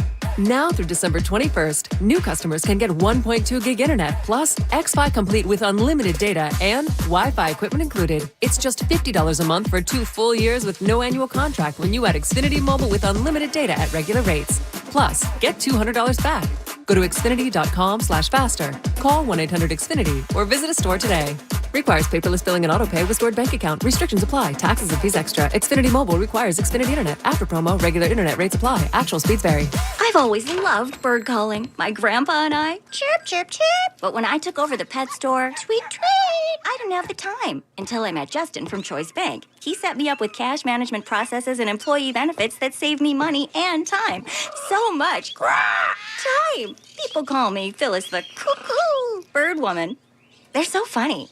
Choice Bank. We're committed to your business, your success, and to you. It's what we mean by people first banking. Go to bankwithchoice.com. Choice Bank is member FDIC. At Evans, we know that defense and big stops wins you championships. But when it comes to logistics, moving forward is key. Ben Lieber here for my guys at Evans. If logistics were football, Evans would be an explosive offense, dropping dimes and hitting the gritty. Make Evans your favorite logistics team today. Evans will be your signal caller you can jump on their backs and ride to victory.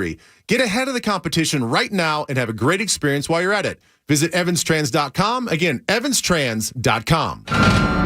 You're the one who protects the flock, and that requires an eye for detail. Because when safety and well-being are on the line, it's the details that can save lives. Even when no one else is watching, you see everything. Grainger gets you, and we're here for you, and all the ones who get it done with a wide range of safety products and solutions, plus board-certified safety consultants here to answer your questions. Call, click Grainger.com, or just stop by. Grainger, for the ones who get it done. Hi there, I'm your host, Dog, filling in for the human who's normally here and bringing you the smells and sounds of the holidays, courtesy of Beggin' Dog Treats. We wish you a begging Christmas. We wish you a begging Christmas. Dog rest ye merry Doberman, let begging you acquire. Deck the halls with strips of begging. Arf, arf, arf, arf, arf, arf, arf, arf, arf. Remember, for bacon-loving dog excitement this holiday, it's beggin'! You could save big when you bundle your home and auto with Progressive, but when we just come out and say it, it feels like it falls a bit flat. So we're going to tap into human emotion, first with some music.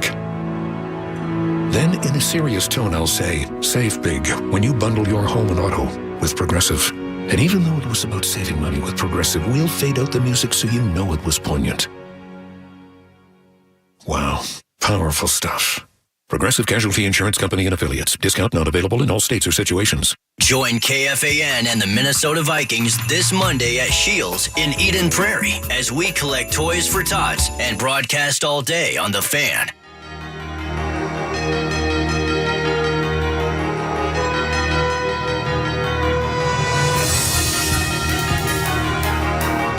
Yeah, I think this is just a massive overreaction. I think that what you saw today was one team trying to clinch the playoffs and one team trying to make the playoffs. Makes one team far more desperate. I also think that first touchdown doesn't happen with Harrison Smith in the lineup, and I don't think that KOC would ever get cued again. Seeing how easily we moved that ball down, I don't think he gets cued again on first and goal. So that's my take. Love you guys and hope you do well.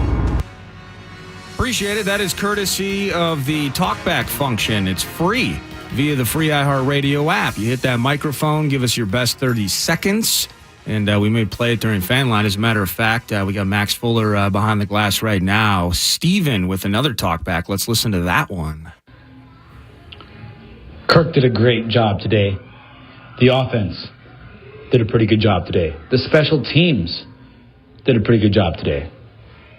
But when we look at this game, there's only one fault at hand, and that is all 11 guys on defense. 0 sacks, 0 turnovers, horrible tackling, and 30-plus points allowed again? Come on, Vikes. Welcome back. It's Vikings Fan Line, 800-320-5326. Those 11 players on defense for the Minnesota Vikings allowed 34 points to the Detroit Lions. And sadly, despite 400-plus passing yards from Kirk Cousins, 223 of them to Justin Jefferson, might be a new team record for a single game, by the way. What a year he's having. What a game he had today. That wasn't enough. 34-23, the final. The Vikings fall to 10-3. Feels like the sky is falling, but I assure you it is not. The Lions now winners 5 of their last 6. They improved to 6-7. Ron Johnson's with me. Nordo from 9 to noon. Meet Sauce Paul Lambert. My co-host via Vikings Overtime that takes place about a half hour from now.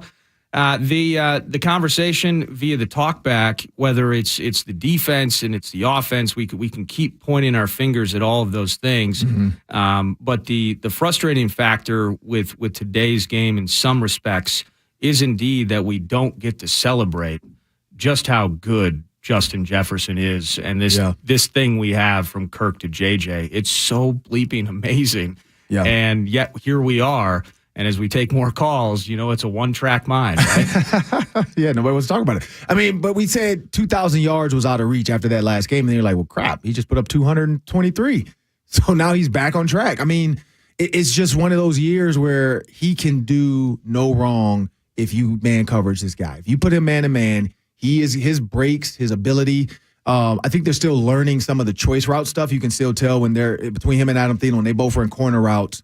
Sometimes Kirk Cousins throws it as if he thinks it's going to be a high-pointed corner, and they both break it off. So that's got to get worked out because eventually it's going to be an interception, kind of like the Eagles game. There was a ton of interceptions that game. But, yeah, Justin Jefferson is ridiculous. Like, if I'm Kevin O'Connell, I'm going home right now. I'm going to watch this tape, and I'm going to create more plays against the Colts where I don't give a crap if I target Justin Jefferson 25 times. Correct. I am going to make sure.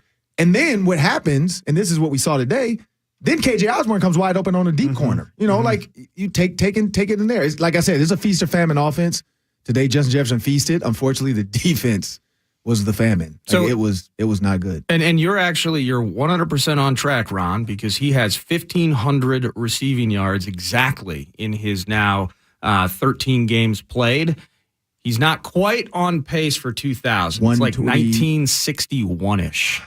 So, but he needs 125 a game? What's the record? Yeah, it's 125 a game would be over. Megatron, right? Yeah, 19 something. Yeah, either Megatron or did Cooper Kupp at least come close? Cooper Kupp might have. I think it's Megatron. It might be. But what do I know? Yeah, I'm not sure. Well, let's see what the callers know. 800-320-5326. Let's jump to Justin in Plymouth. Just hang tight, Justin, as the mouse is suddenly non-functional here in the studio, but you don't care about that. It is Calvin Johnson, 1964. You just want to talk to us. Justin from Plymouth, welcome to Vikings Fan Line. Yeah, hey, guys. Just want to say, tough game. We are all a little emotionally disturbed today, but hey, I want to say first a couple of really good takes by you guys on the defense. I got Skull Nation texting me on the team take by Meat Sauce, and then also on the Samoa take by Ron there too. But first off, I really just I got one question. Inefficiencies with Delvin Cook's running game. That's what we're going to need to get to the playoffs, to get through the playoffs, and how are we going to improve his running game? What is it? What are we missing, man? Is it play calling? Is it the O-line? Is there a simple answer how we get him going, or is it just going to be a wait-and-see kind of thing? Guys, just going to hang up and listen to your take. Thank you. Back to the run game again, Ron, whether it is, just knowing when they came in and playing the personnel packages that we knew or presumed that they would, and now we've seen it. It's going to be 3 wide receivers, 1 tight end, and then just a single set back for the most part. Right. And early on in the season, I was basically trying to track like C.J. Ham's snap counts per game to see how much it went down. Played about a third of the offense a year ago, and now he's playing about a third of that on a weekly basis. And the idea of what he meant to this running game and being as productive as possible, it's felt disjointed at times. Ultimately, the total numbers look efficient and productive, but days like today and a couple other ones I rattled off, sub 3 per carry games at Washington, and then also in that Patriots game on Thanksgiving. Today, 1.3, by far the worst of that. Is there any defibrillation that can take place that we can jumpstart this freaking thing, give it a jolt, and get Dalvin cooking? No. I don't think so. I just don't see it. I honestly, like, and maybe it's just I'm a captive of the moment. Well, we just got to cut him then. I just don't see, I'm not saying that. I think like I said, I think you need to it needs to become Dalvin McCaffrey. Like, he needs to be used more like Christian McCaffrey. I want him catching passes. Yeah, spread him out a little bit, run some more screens. Like, it's one of those things where there should be more screens run. There should be more, like, there's got to be more things you can do with Dalvin Cook than just try to hand it off in the zone run and then watch him dance in the backfield.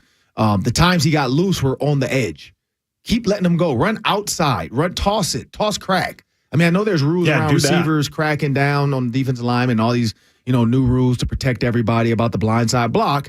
But you could at least, like, you don't have to crack them, but you could at least kind of get in his way, put your hands up, and just not let the defense in and run after the running back. Now your running back is one-on-one with a corner who either, one, doesn't realize it's coming, so he's chasing the receiver in, or he can't tackle, which we saw Dalvin Cook in space with the DB. So that's what you always want. You always want your running back on corners one-on-one and not a linebacker. Absolutely. And that's what you got to do. Jerry Jeudy losing his freaking He might get kicked out. He just ran into a referee. I think he just shouldered a referee. Yeah. Jerry Jeudy. God bless him. Hey, Broncos when he goes to the sideline, though, Russell will say, let's ride. Let's ride. It's Russell time. Let's head to Wisconsin. Corey from Wisconsin. Welcome to Vikings Fan Line. Hey, guys, this is the Twitter suspended Muppet the dog. I'm just getting a call here because, one, Jerry Jeudy is acting like how the rest of us feel when we watch Ed Donatel. But I wish everyone that's calling in would be more like Meat Sauce and I. Be really positive about Minnesota sports. Because, sure, this Viking team, we do have the playoffs for sure. But we also have some good building blocks like Jefferson, Darrisaw, O'Neal, Hawkinson, hopefully 11 new defensive players next year. Plus, we aren't the current Packers squad. That team is a disaster. Okay, sure, they got Christian Watson, but what else do they have? Their big dog on the defensive side, Jair Alexander, looks like the new Mike Hughes. So at least we have that going for us. I will hang up, and obviously I will listen. Thank you, boys. Thank you. This is what I'll say, Nordo, to the rush question, because we keep talking about rushes. I like Mupp. He's got to get verified. He's got to pay the $8 a month to get verified. The Packers. Elon will take care of it. The Packers, the Giants, and the Bears are the bottom 4 in rushing defense giving up. So there is a small chance if they really want to dial into the run game and let Dalvin go, you have 3 teams coming up. They all are at the bottom of the barrel for the bottom 4 teams in the NFL allowing rush yards.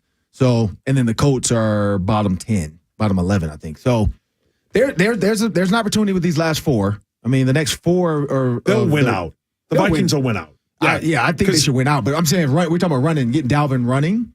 That's the way to go. Yeah. But I personally believe Dalvin Cook should go, or Justin Jefferson should go for 2,000 yards. Yeah, I mean, if you get to the point, if San Francisco loses one more game and you have the second seed all wrapped up, other than that Chicago game, that's the game where who knows what'll happen, because if they have the second seed wrapped up, then I doubt you'll see many of them play. Right. But if you don't, that would be a situation where, as you know, Ron, not that you've been on any bad teams, but like you get the like, oh man, my side hurts. Like, I don't know if I can go in that last game. And then people that are looking for, the 4th pick is way better than the 5th, 6th, 7th, or 8th pick. You get into that situation towards the end of the season. But I would assume Power Trip Bets will text me soon. But I would guess, and this is just a guess, I would bet the Vikings are 7.5 point favorites or higher next week against the Colts. The Colts are awful. And I was going to say awfully bad, which they are. Awfully bad. That's Meat Sauce Paul Lambert. Ron Johnson in studio with me. Another segment of Vikings Fan Line. We'll do the local Chevy dealers drive of the game. I know it stinks in a loss, but we're going to give it up for our local Chevy dealers drive of the game next segment. There were some positive things offensively to look at. There were only 2 3-and-outs today, so that's a positive. That's kind of a change. Just couldn't run the ball and couldn't win the game. 34-23, the final. Vikings fall to 10-3. Lions improved to 6-7. 4 games left. We're going to clinch this division at some point, just not today. Final segment, Fan Line around the corner. This is Vikings Fan Line on The Fan. Hey, football fans, it's time to treat your family with a mouth-watering Carboni's Pizza, wings, or a hot hoagie for the game. Carboni's Pizza was voted Best Pizza Twin Cities and has been serving pizza the whole family loves since 1954. Carboni's only uses the freshest ingredients and secret recipes to ensure your family is happy every time. The legacy of 2 hopeful young Italians is still present in every visit, every exchange, and in every bite. Over 30 locations to choose from. Find yours at carbonis.com. The holidays are for making memories, and Honda can help you make them. Whether it's a ski trip in a versatile HR-V, a night out in a sporty Civic, or seeing the lights in a stylish Accord. Wow. Make memories during Happy Honda Days. For a limited time, well-qualified buyers can get a 3.9% APR on a 2023 Honda HR-V or 2022 Accord or Civic. For great deals, visit your Greater Twin Cities Honda dealer today. See dealer for financing details. Exclude Civic Si. Gather near and bring the cheer this holiday season. Dazzle and delight the love of your life with a gift from Hellsberg Diamonds. Don't miss great prices on stunning diamond studs, tennis bracelets, gemstone rings, and the year's must-have look, gold jewelry for stacking and layering. Another reason to go to Hellsberg? Get a free Microsoft Surface Laptop Go with a purchase of $1,699 or more. Visit Hellsberg.com or a store near you today. Limited time offer while supplies last. See online or in-store for details. At Chevy, the holidays mean going places and doing the things you love to do with friends and family. To make new memories on the trails in a Silverado 1500, share new moments with old friends in the Chevy Blazer, and to take the family new places in the Chevy Equinox. Chevy makes it easier to make the most of your time with the people who matter most. Head into your local Chevy dealer first to find your red tag and find your deal. Where you go from there is up to you. Get $500 red tag bonus cash on select popular 2022 and 2023 Chevy models when you find your tag. Visit ChevyRedTag.com for more details. Find new roads at your local Chevy dealer. Available toward the purchase or lease of all 2022, 2023 Silverado 1500 and Silverado HD pickups, 2022, 2023 Blazer, Equinox, Traverse, and Malibu models, and 2022 Colorado pickups. Not available with some other offers. Take new retail delivery by 1/3/23. Ladies and gentlemen, it's official. Fast just got a whole lot faster. Xfinity has the fastest internet with up to 6 gig speed. Plus, Xfinity Mobile is the fastest mobile service with 5G and millions of Wi-Fi hotspots. You heard that right. Xfinity just increased internet speeds again. And Xfinity Mobile gives you can't catch me speeds. The fastest internet, the fastest mobile service, and major savings? Can't argue with the facts. Now through December 21st, new customers can get 1.2 gig internet plus X-Fi Complete with unlimited data and Wi-Fi equipment included. It's just $50 a month for 2 full years with no annual contract when you add Xfinity Mobile with unlimited data at regular rates. Plus, get $200 back. Go to Xfinity.com/faster. Call 1-800-XFINITY or visit a store today. Requires paperless billing and autopay with stored bank account. Restrictions apply. Taxes and fees extra. Xfinity Mobile requires Xfinity Internet. After promo, regular internet rates apply. Actual speeds vary. Main wreckage on the south side of the tracks. Report of male driver, late 20s, severe injuries. Copy that. Can you see the vehicle? No, it's way up there. I heard a witness say the stop arm was down, but he tried to beat the train anyway. Too many drivers are killed crossing railroad tracks, even though they know a train is approaching. What they don't know is, even after it breaks, a train can take up to a mile to stop. Requesting ambulance stretcher to shuttle crash victim back to the road. Copy. Stop. Trains can't. Paid for by NHTSA. Minnesota Wild Edmonton Oilers tomorrow night at 7 on the station for Minnesota Wild Hockey, FM 100.3 KFAN, The Fan. It's kind of crazy to think that the Minnesota Vikings and Kirk Cousins and Justin Jefferson can put up the numbers they did today and they still lose by 11. Our defense has been terrible, giving up, 400 yards the last 6 games. Is it that we just have that bad of defensive players, or is it that we have coaching issues and our defensive coaches need to step up? Your comments would be appreciated. Thanks. The answer, yes.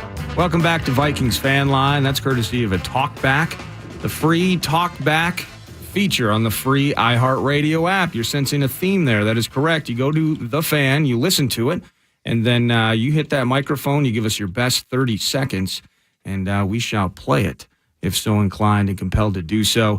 34-23 is the final. Vikings fall to 10-3 in the season. I am just feverishly, desperately scrambling to find the highlight that I would like to use for the local Chevy dealers drive of the game. It was 6 plays, 75 yards, took just 1 minute, and on 3rd and 5 at the Lions 15, Kirk did this. Cousins out of the shotgun, rolls to the left, throws to the left to the end zone. Touchdown, KJ!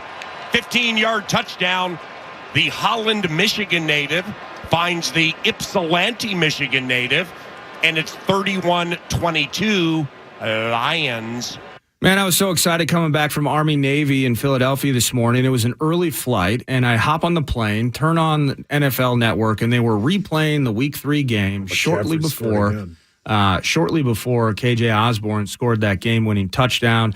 That's your local Chevy dealer's drive of the game. It gave us hope. About 2 minutes, 50 seconds left in the game, had some timeouts, and then we did an onside kick that failed miserably, and then that allowed them via field position to kick another field goal. And the Vikings lose. Last couple of calls, Vikings fan line. Ron Johnson with me, meet sauce Paul Lambert. And in about 8-10 minutes when we let you go, we're going to continue up until 6:30 overtime. Meat Sauce and myself will continue to chat about this game and also watch the late games here as, the beatdown is on. What an awful pick that Brady threw. McCaffrey is crushing them. No interest in any sort of return, and now McCaffrey's in the end zone again. And everything for the Niners is good. Everything for the Vikings is bad. And Shane in Sioux Falls, he's been on hold. Let's hear what he has to say. What up, Shane? Welcome to Vikings Fan Line.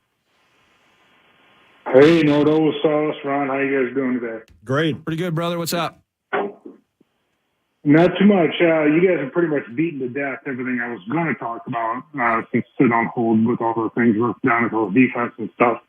But I guess the biggest question is, at the end of the day, this is KOC's team. And Donatel's defense, what happened today isn't new. We've been watching this for 8 or 9 weeks. And it doesn't appear nothing's changed. So I guess my question to you guys is KOC got the pills to set Ed down and say something's got to change? Yeah. Because we got an offense that can go to the Super Bowl, but we ain't got a defense that can get us there. Yeah. So when does the rubber meet the road, so to speak? And then another comment, like with Delvin on offense, it ain't Delvin's fault. He ain't running up between the tackles because the coaches told him to run wide and he cut it up the middle. Ain't nothing wrong with Delvin. It's play calling on the offensive side. A lot of guys have been ripping Delvin today a little bit. But I think that's schematic. He likes running in front of CJ or behind CJ. Maybe they need to put some sets in there where you just, as Ron said before, get him on the edge. Put CJ in front of him, toss sweeps, get him on the edge. But Delvin ain't the problem. But the biggest thing is Donatel. Do you think, can Kevin make the change? Because he's got to see this and think, there's no way we're going anywhere in the playoffs with this kind of defense. You watch the Niners today, their defense. You watched the Jets last week. Those guys are just running around like a bunch of rabid dogs on defense. There ain't nobody on this Viking defense running through a brick wall for Ed Donatel. They're just out there reacting. They're not being aggressive. They're not playing, to go out there and kill somebody. They're just, kind of going through the motions. And I don't know that there's anything that he can do to fix it. So, again, been through it all today. You guys talked about it before, but that's my 2 cents. Yeah, I really appreciate it. Thanks for listening, boys. Yeah, this is what we're here for. Let it out. Awful performance defensively today. I will ask you this, Ron. Do you put the onus, is it all scheme? Is it just because, Donatel's name has come up a bunch today. Yeah. But how much can you truly put ultimately on the execution of the players. I mean, in a lot of ways, the guys that are on the field need to make the plays. Right. Last week we talked about awful tackling, right? Zonovan Bam Knight. Yep. None of us had heard of him until we found out the Jets were coming to town. Read a little bit about the undrafted kid. Suddenly, he is peak Zeke, falling forward for an extra 2 yards here and there, losing Garrett Wilson all over the field. These guys on the field have also been showing an inability to make fundamental plays in moments. So it's not all scheme. You know what I mean? Right. Yeah. And so the players need to be challenged as part of this conversation. Yeah. And I like the way does KOC have the pills? Well, he's going to have to have some chats this week. And I imagine, you include associate head coach Mike Pettin in this mix. I bet these conversations are ongoing and have been for a while in terms of what the hell's wrong with this thing. But and maybe a pie chart way of looking at it is the wrong way to do so. But we can hammer on Donatel all day. I'm not necessarily against that in terms of finding places for accountability. I'm just very disappointed ultimately as well with the guys on the field. Making plays or in a lot of cases not making plays. Yeah, I know that got brought up earlier in season 2 when guys were just hitting guys and not wrapping up. Guys bouncing off, getting extra runs. Always trying to go for the strip. Yeah, going for the strip. The easy tackles out. The Jalen Hurts deal early in the year where he should have been tackled 20 yards sooner and they're trying to strip the ball. So yeah, that's the tough thing. I see a lot of people say that about different, like Lincoln Riley. His teams do the same thing. They try to they want the ball out. Certain coaches teach that way. So I don't know if that's how Ed Donatel teaches, or if that's how his linebackers or DBs coach teach to hey, let's go for a ball if we can. But the problem is when it pays off once, because I think it was Cam Dantzler stole the ball away from the Bears. Sometimes you want to do it again and again and again. You get it done once and you think this can happen every single time. The peanut punch didn't happen every single time. It was actually a wrap up, then a punch, or somebody else wrapped up, then a punch. I think it's got to be a healthy balance of that. But yeah, there have been some missed tackles here and there. So, but again, I yes, you can say that about the players. I still think it's about the pressure on the quarterback. These quarterbacks have way too much time to sit back there and throw, and I think that's the issue. Like you give Jared Goff 4 seconds. I mean, come on now. I think we give Meat Sauce 4 to 5 seconds. He'll complete a pass. So. I hope so. I mean, I don't know if my little hands could get around the football, but you held an NFL-sized football. I can't. Tony from Detroit, final call of the evening. Welcome to Vikings Fan Line. How you doing? I'm doing well, Tony. Thank you. All right. I want to touch on analytics. I think you could take those stats and throw them out the window. Okay. I don't know what happened to the old school. Take the points when they're there, especially early in the game. I think when we went for that 4th and 1 at our own 45, that was a terrible call. And then after stuff like that, especially on the road, things just domino after that. The crowd gets in it.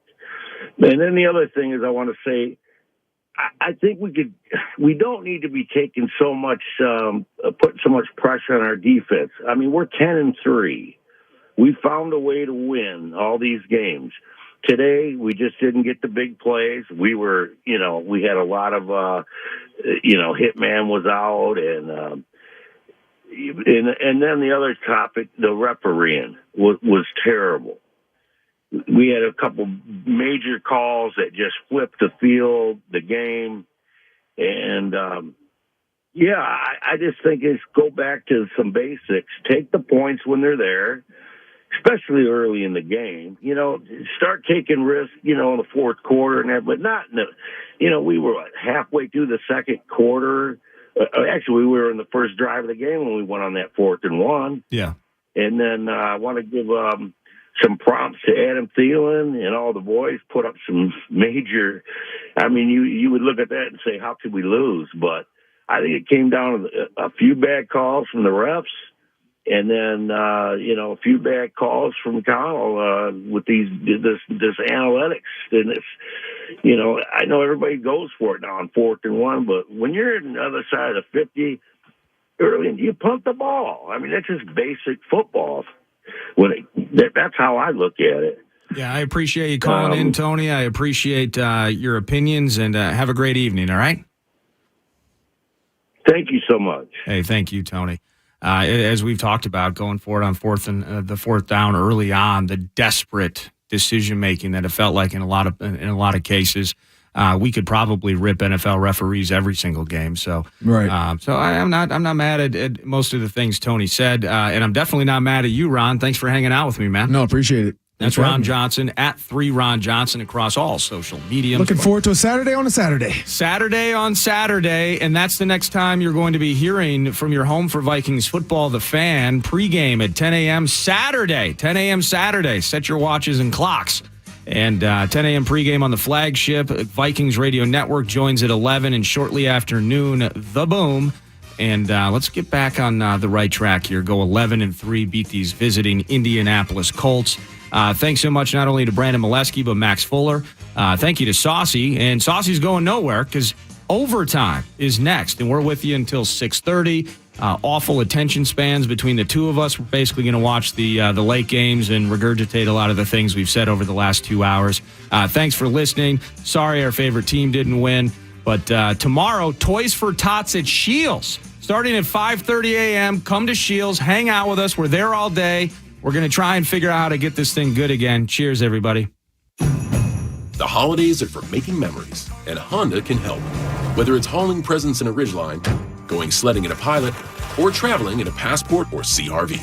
Make memories during Happy Honda Days. For a limited time, well-qualified buyers can get a 3.9% APR on a 2023 Honda CR-V, 2.9% APR on a 2022 Passport or 2023 Ridgeline, and a 1.9% APR on a 2022 Pilot. For great deals, visit your greater Twin Cities Honda dealer today.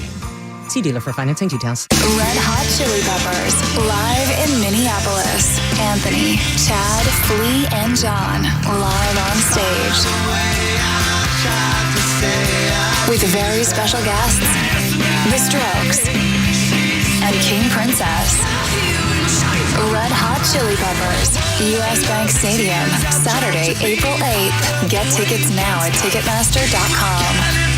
For more, visit redhotchilipeppers.com. Hey, it's Meat Sauce for Youngsteads and Youngsteads.com. Here's my friend Ian to tell you all about their holiday deals. Hey, Meat Sauce. Yeah, our family wants to keep you safe on the road this holiday season. Right now, you can save up to $200 on select set of 4 tires with manufacturer rebates, and you'll get a $100 Youngsteads gift card with the purchase of any set of 4 tires. That's a savings of $300. And if it's a gift you're looking for, buy a $100 Youngsteads gift card, and they'll give you an additional $20 gift card in return. And for all other deals, visit Youngsteads.com. Our family taking care of your family since 1971. Get fast, reliable speeds at home and on the go with internet and mobile from Xfinity. Now through December 21st, new customers can get 1.2 gig internet plus XFi Complete with unlimited data and Wi-Fi equipment included. It's just $50 a month for 2 full years with no annual contract when you add Xfinity Mobile with unlimited data at regular rates. Plus, get $200 back. Go online, call 1-800-XFINITY or visit a store today. Requires paperless billing and auto pay with stored bank account. Restrictions apply. Taxes and fees extra. Xfinity Mobile requires Xfinity Internet. After promo, regular internet rates apply. Actual speeds vary. At Chevy, the holidays mean going places and doing the things you love to do with friends and family. To make new memories on the trails in a Silverado 1500, share new moments with old friends in the Chevy Blazer, and to take the family new places in the Chevy Equinox. Chevy makes it easier to make the most of your time with the people who matter most. Head into your local Chevy dealer first to find your red tag and find your deal. Where you go from there is up to you. Get $500 red tag bonus cash on select popular 2022 and 2023 Chevy models when you find your tag. Visit ChevyRedTag.com for more details. Find new roads at your local Chevy dealer. Available toward the purchase or lease of all 2022, 2023 Silverado 1500 and Silverado HD pickups, 2022, 2023 Blazer, Equinox, Traverse, and Malibu models, and 2022 Colorado pickups. Not available with some other offers. Take new retail delivery by 1/3/23. Hey, Minnesota fans, it's Paul Allen. Know what the legendary Purple People Eaters and TimberTech decking have in common? A dominating defense. TimberTech has the durability to hold up against Minnesota weather for decades. Not only will it not rot, warp, or splinter shelter like conventional wood, but it looks more like real wood than any other composite brand. And with up to a 50-year warranty, you're protected season after season. Order free samples at TimberTech.com to see the boards for yourself. TimberTech, everything wood should be. You can lose a sale by talking too much, but you'll never lose a sale by listening too much.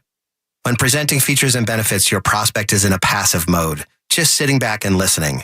When you ask thought-provoking questions, the prospect is actively engaged, no longer a spectator at the event. Remember, selling is not telling.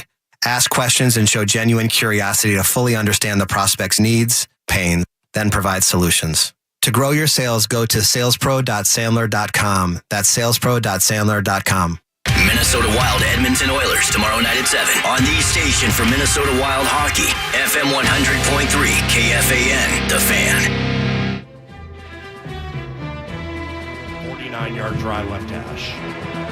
Michael Badgley, Jack Fox holding, and Scott Daly snapping, low snap. Badgley's right-footed kick is good, and the Detroit Lions have beaten the Minnesota Vikings and split the season series.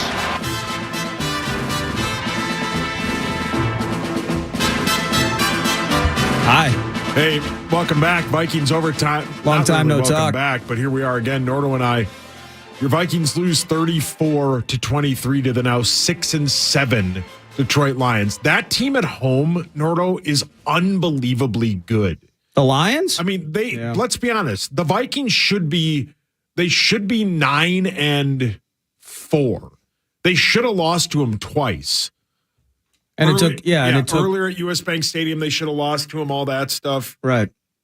But here we are. They're 10-3. They win next week against a very bad Colts team that has nothing to play for. Your Minnesota Vikings are your North Division champions. So they got that going for them. But let's just say it like it is, Nordo. Let's just talk about it right now. What is going to happen between now and Saturday with this defense? I'm going to ask you this question flat out, and I need you to answer it for me. Okay. Will there be a new defensive coordinator by Saturday at noon? I do not believe that there will be a new defensive coordinator as of Saturday. Will there be a new defensive coordinator in 2023? There has to be. I believe that there may be. And it's, you know, what sucks about this whole thing is it's first year and everything's new. You know, KOC is, as much as I have come to respect him and really appreciate the direction of this team, I thought KOC, as we were talking about during Fan Line, coached desperate today. Yeah. And it was the 4th and 1, the 2-point bid, even though you can argue analytics all day, and he even explained it himself. And that's cool. That's all good. And, you know, you have, I guess, at least a reason why you're doing it. I just didn't like it. The onside kick after KJ's touchdown, you still have some time left. Kind of got screwed because Justin Jefferson wasn't out of bounds on that play on that drive. That would have put you in the end zone about a minute earlier, so that would have given you even more time. Maybe you kick it deep if that's the case. So that's some bad luck elements. But this defense is just awful. And I was so frustrated kind of watching the game while thinking back to a Pro Football Talk article I saw this morning. Just, you know, I don't know if anyone else does this, when you just turn your brain off and just mindlessly scroll for something. I do that hourly. Like you're a bird scouring the earth for something shiny to seek out. So I hit this article and it's like, Patrick Peterson's like, we feel like we can win every game. We're totally comfortable winning these close games. Just like somebody else each week is going to make the play. We know the plays are going to happen. So, you know, it's just next man up, or, you know, a new hero each and every week. Thriving in moments is cool, but when those moments don't come to pass, you just have to acknowledge how bad you are, because that's really how bad this defense is. Awful. We have a new regime because of the defense the last 2 years. This defense is worse than the defense that got a guy fired last year. And message got stale, 8-year tenure. We didn't replace a bunch of veteran defenders with new talent.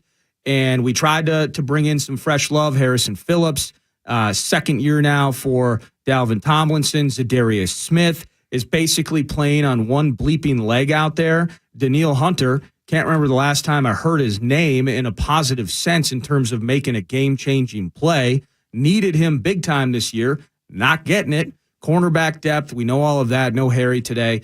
What's happening week in, week out with this defense, we kind of just, it was so easy to talk about it. We're learning while we're winning. Remember that? Yeah. Yeah. We had that sweet 7-game win streak. You know what? We're learning while we're winning. Made a lot of mistakes out there today, guys, but we got the W. We're going to figure out, we're going to go back to work. Now we're 13 games into it. Either you learned something or you didn't, but you are not showing that you are learning anything. This team lives in and needs turnovers. Yes. They need massive watershed dam-breaking moments to win these games. And even week 3, as I was sitting on a plane today coming back from Philly to get here in time for the game, I'm watching the replay of week 3. We got a massive on 4th down defensive holding call to extend the drive that ultimately allowed us to get back into that game. I mean, just preposterous moments that have been happening. The ball bouncing in our favor every single week. It's not going to do that every single time. And we can't give up 400 yards of offense to the opponents every single time. And this Lions offense, by the way, they're better than ours statistically. They have more yards. They score more points per game. They have fewer 464 yards today. They have fewer 3-and-outs on a game-by-game basis than the Vikings do. There are actually some elements of this Lions team that are pretty damn good. Yeah. And Jared Goff, not HOF by any stretch, but he went to a Super Bowl with McVay, so we can't just say he's awful. They said he was awful when they got Stafford and they won a ring, so I guess maybe there's some credence to that. But when you allow him with almost zero pass rush, he can absolutely murder you. It's almost the same conversation as with Kirk. Yeah. When Kirk has time, he will destroy you. Yeah. When Jared Goff has time, he will destroy you to the tune of 300 yards and 3 TDs today. I don't know what Goff's contract is, but he's going to get a new contract. I mean, he's earning it. Yeah, he'll be their starting quarterback for the next probably, as long as he's another example of a first-round pick, albeit he was the first overall pick, that is going to is doing better in a different. There's less pressure on him in Detroit, but he has monsters for weapons. They just got outclassed today in every situation. They have the best offensive line in the division. Yeah, too, I think. by far. They have one of the best offensive lines in football. Russ might be dead, by the way. That's real bad. Did Russ? He's real hurt. Oh, that wow. sucks. Oh my. Oh, he looks. Oh my. Oh no. You don't want that for any. Oh my. Russ just ran around the end and got just destroyed. I think he needs to take the rest of the game off. Done. I mean, he looks like Tua when Tua got hit. I got. By the way, when this kind of stuff happens, why are you letting Russ get up? Right. Like, it's just even the element of him with complete, like, baby deer legs right now. Like, he is in pain and peril. I mean, watch this. I mean, he gets slammed. Oh. Man. Oh. Anyway. My God. But whether it's him or Debo, we've had a couple nasty ones in these late games. Debo might be out for the year. Anyway, back to the problem that we have with this Vikings defense is let's go level to level on it. And Harrison Smith isn't this. They don't give up 200 yards if Harrison Smith's there. Harrison Smith, I love Harrison Smith. Yeah. But he's not Sauce Gardner or Dion or any of the. He doesn't take away half the field. Well, I love him. Yeah, I think you might not have one of those 2 touchdowns. You don't have the first touchdown. Maybe the Jamison Williams one. Because Cam, I think maybe Bynum bid on Cam something. Quit. Metellus. But here's my point. Yeah. You can't get a pass rush from Daniil Hunter. Right. You can't get anything from the linebacker core. True. And then the secondary is literally awful. It's got to be the worst secondary in football, right? I'm not sure. I haven't looked and dug into all the stats, but Patrick Peterson is making plays in moments, but he's also conceding some yards. Cam Dancer's just back from the IR. Caleb Evans now on the IR. I mean, that's been really a turnstile position. Duke Shelley. I mean, the fact that we have to, no offense to Duke has a right to make a team and be available. And that's been his biggest asset this year for this team in particular, is just being available. He's made some plays, in particular in the end zone. But yeah, the defensive line isn't just, it isn't just Daniil either. I mean, just think about, like missing Dalvin Tomlinson for those 4 games, and now we can find a little more stability against the run, so that's good. I'd like to know more about what Harrison Phillips is doing at this stage now, and kind of somebody that knows a lot more about just that particular position and can kind of dig into the weeds a bit and just tell me how he's been. But Za'Darius is the straw that stirs the drink of this pass rush, or at least I thought it was. And now, maybe it's a coincidence, maybe it's not, that when he's out there on one leg, our pass rush is suffering. I want him to take a week off. Yeah, but here's the thing, though. I want him to take a week off. He can't. Because if this team is going to have any success in the playoffs, they got to play at home. You got to get the only game, if everything goes right, to be the only game that you need to play on the road is the NFC Championship game. I understand that. You can't You can't sit him if you need to win a game. They got to win Saturday. He won't be available to help us win a playoff game win Saturday. if he's on one leg. He needs to get better. And and I mentioned it earlier, as Kirk Cousins says it, it's like a car accident, and these great people put me back together every week. Clearly, Za'Darius is waking up on Sundays, feeling good, feeling ready, and by the end of the first half, he ain't ready and he ain't feeling good. And it's constantly, it's the limping, it's the slow to get up. His get off, as in when the ball is snapped and he's getting after the quarterback, that is hampered when you have this knee or ankle or calf or whatever it is with Za'Darius. If the big man's hurting, I want to sit him in a game like this Colts game so that he has any opportunity just to chill and take a couple of miles of tread off those tires. Anything that might help him be more effective. Because right now 5 consecutive games, 400 or more yards, I would have to say that Za'Darius is actually kind of a non-factor. Yeah. As he registered 1 tackle today and 1 QB hit. Yeah, and they had 0 sacks, right? Danielle Hunter is going to have trouble getting 0 sacks when they're pushing him out in coverage along to the boundary. Yeah, something needs to change. Trying to defend running backs and tight ends, because, I mean, that's clearly why we would look at Danielle Hunter as an asset versus a hand in the dirt rushing the quarterback. So something has to change. Clearly, our focus today, and again, as we were joking on Fan Line, did you know that Justin Jefferson had 223 receiving yards today? Did you know that he's amazing? Right? Yeah. Did you know that he's amazing? And did you know that Kirk Cousins went for 425 and hung in there again today despite being under pressure? Kirk's incredible. And under fire? Yeah. Did you know that offensively, despite that jump pass thing sucked, and Ed Ingram got blown out of the way, and Dalvin should have re-secured the ball, but it looked like he was still holding out hope for the jump pass, and he got blown up and fumbled. So that part's terrible.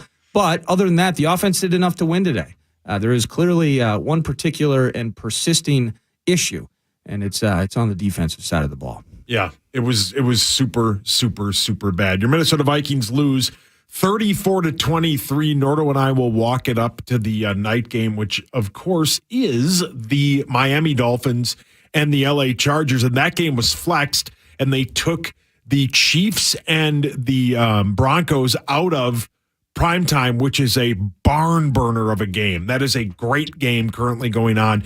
The Kansas City Chiefs lead 34-28. We'll come back. We'll talk more about this awful Vikings defense, but they're 10-3. A week from today, they will be division champs. Hey, it's Chris Hockey, the Power Trip Morning Show. I know you've always wanted a Jeep Wrangler. I love my Gladiator, and I love Park Jeep in Burnsville. You got to check out the all-new 4xEs with both electric and gas motors. The Wrangler 4xE and Grand Cherokee 4xE have incredible horsepower and maximum torque. And see, that's the thing. Nobody has more 4xEs than Park Jeep. Plus, take advantage of a $7,500 federal tax credit. But it expires on December 31st, so get to the big finish sales event at Park Chrysler Jeep in Burnsville. Online at parkjeep.com. Hey, fans of the purple and gold, it's Paul Allen. And if you're sick of trying to tackle your deck maintenance, then rush over to TimberTech. TimberTech looks more like real wood than any other composite brand. And it's tough enough to handle even the harshest Minnesota weather. Want to lock up some protection too? TimberTech offers warranties that give you up to 50 years of coverage. So if you're ready to build the perfect place to kick back and kick off this season, visit TimberTech.com to get free samples. TimberTech. Everything wood should be. Scratch games make the perfect holiday gift. Just like a catchy jingle makes the perfect radio commercial. Scratch game, it's a ticket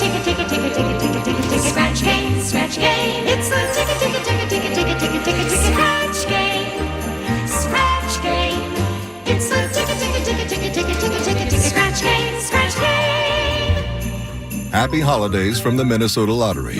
I'm in. Must be 18 or older to play. At Evans, we know that defense and big stops wins you championships. But when it comes to logistics, moving forward is key. Ben Lieber here for my guys at Evans. If logistics were football, Evans would be an explosive offense, dropping dimes and hitting the gritty. Make Evans your favorite logistics team today. Evans will be your signal caller you can jump on their backs and ride to victory. Get ahead of the competition right now and have a great experience while you're at it. Visit evanstrans.com. Again, evanstrans.com. 'Tis the season to be jolly, and nothing makes me jollier than a clean home. With the holidays right around the corner, it's time to get ready for friends and family, and what better way to do that than with Zero Res? Look, we all just went through Thanksgiving. We all had a drunk uncle knock something over. So take care of that before the rest of the holidays roll in. Get your carpets cleaned now. Zero Res has a 4.9 rating on Google with over 15,000 reviews. And they have a 30-day gotta love it guarantee, which makes it easy to get what you pay for. So call Zero Res today and ask for the KFAN special. Beat the holiday rush and get 3 rooms Zero Resified for just $119. That's a savings of $50. And everybody wants clean air. Don't forget to get your air duct system clean. This month you can take $75 off when you get your air ducts Zero Res clean. Just mention KFAM. And you can also give the gift of clean this holiday season with Zero Res gift cards. Call today at 952-ZERO-RES or book your cleaning online anytime at ZeroResMinnesota.com. And now is the best time to book Zero Res for your year-end office cleaning, so you can provide your employees and patrons with a clean and safe environment for 2023. 952-ZERO-RES. Spell it backward or forward, it spells the same. Zero Res. Football season means tailgating, touchdowns, and cheering for your favorite team. In Minnesota, there are nearly 100 local credit unions with over 300 branches for you to team up with to take your money further. Credit unions stand for community and trust. They keep any profits local and provide members better savings rates. Your teammates own a credit union, and that means you're all working for the same goals.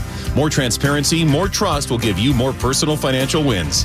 Visit MinnesotaCreditUnions.org to find your local credit union to take your money further. Hi there, I'm your host, Dog, filling in for the human who's normally here and bringing you the smells and sounds of the holidays, courtesy of Beggin' Dog Treats. We wish you a begging Christmas. We wish you a begging Christmas. Dog rest ye merry Doberman, let begging you acquire. Deck the halls with strips of begging. Arf, arf, arf, arf, arf, arf, arf, arf, arf.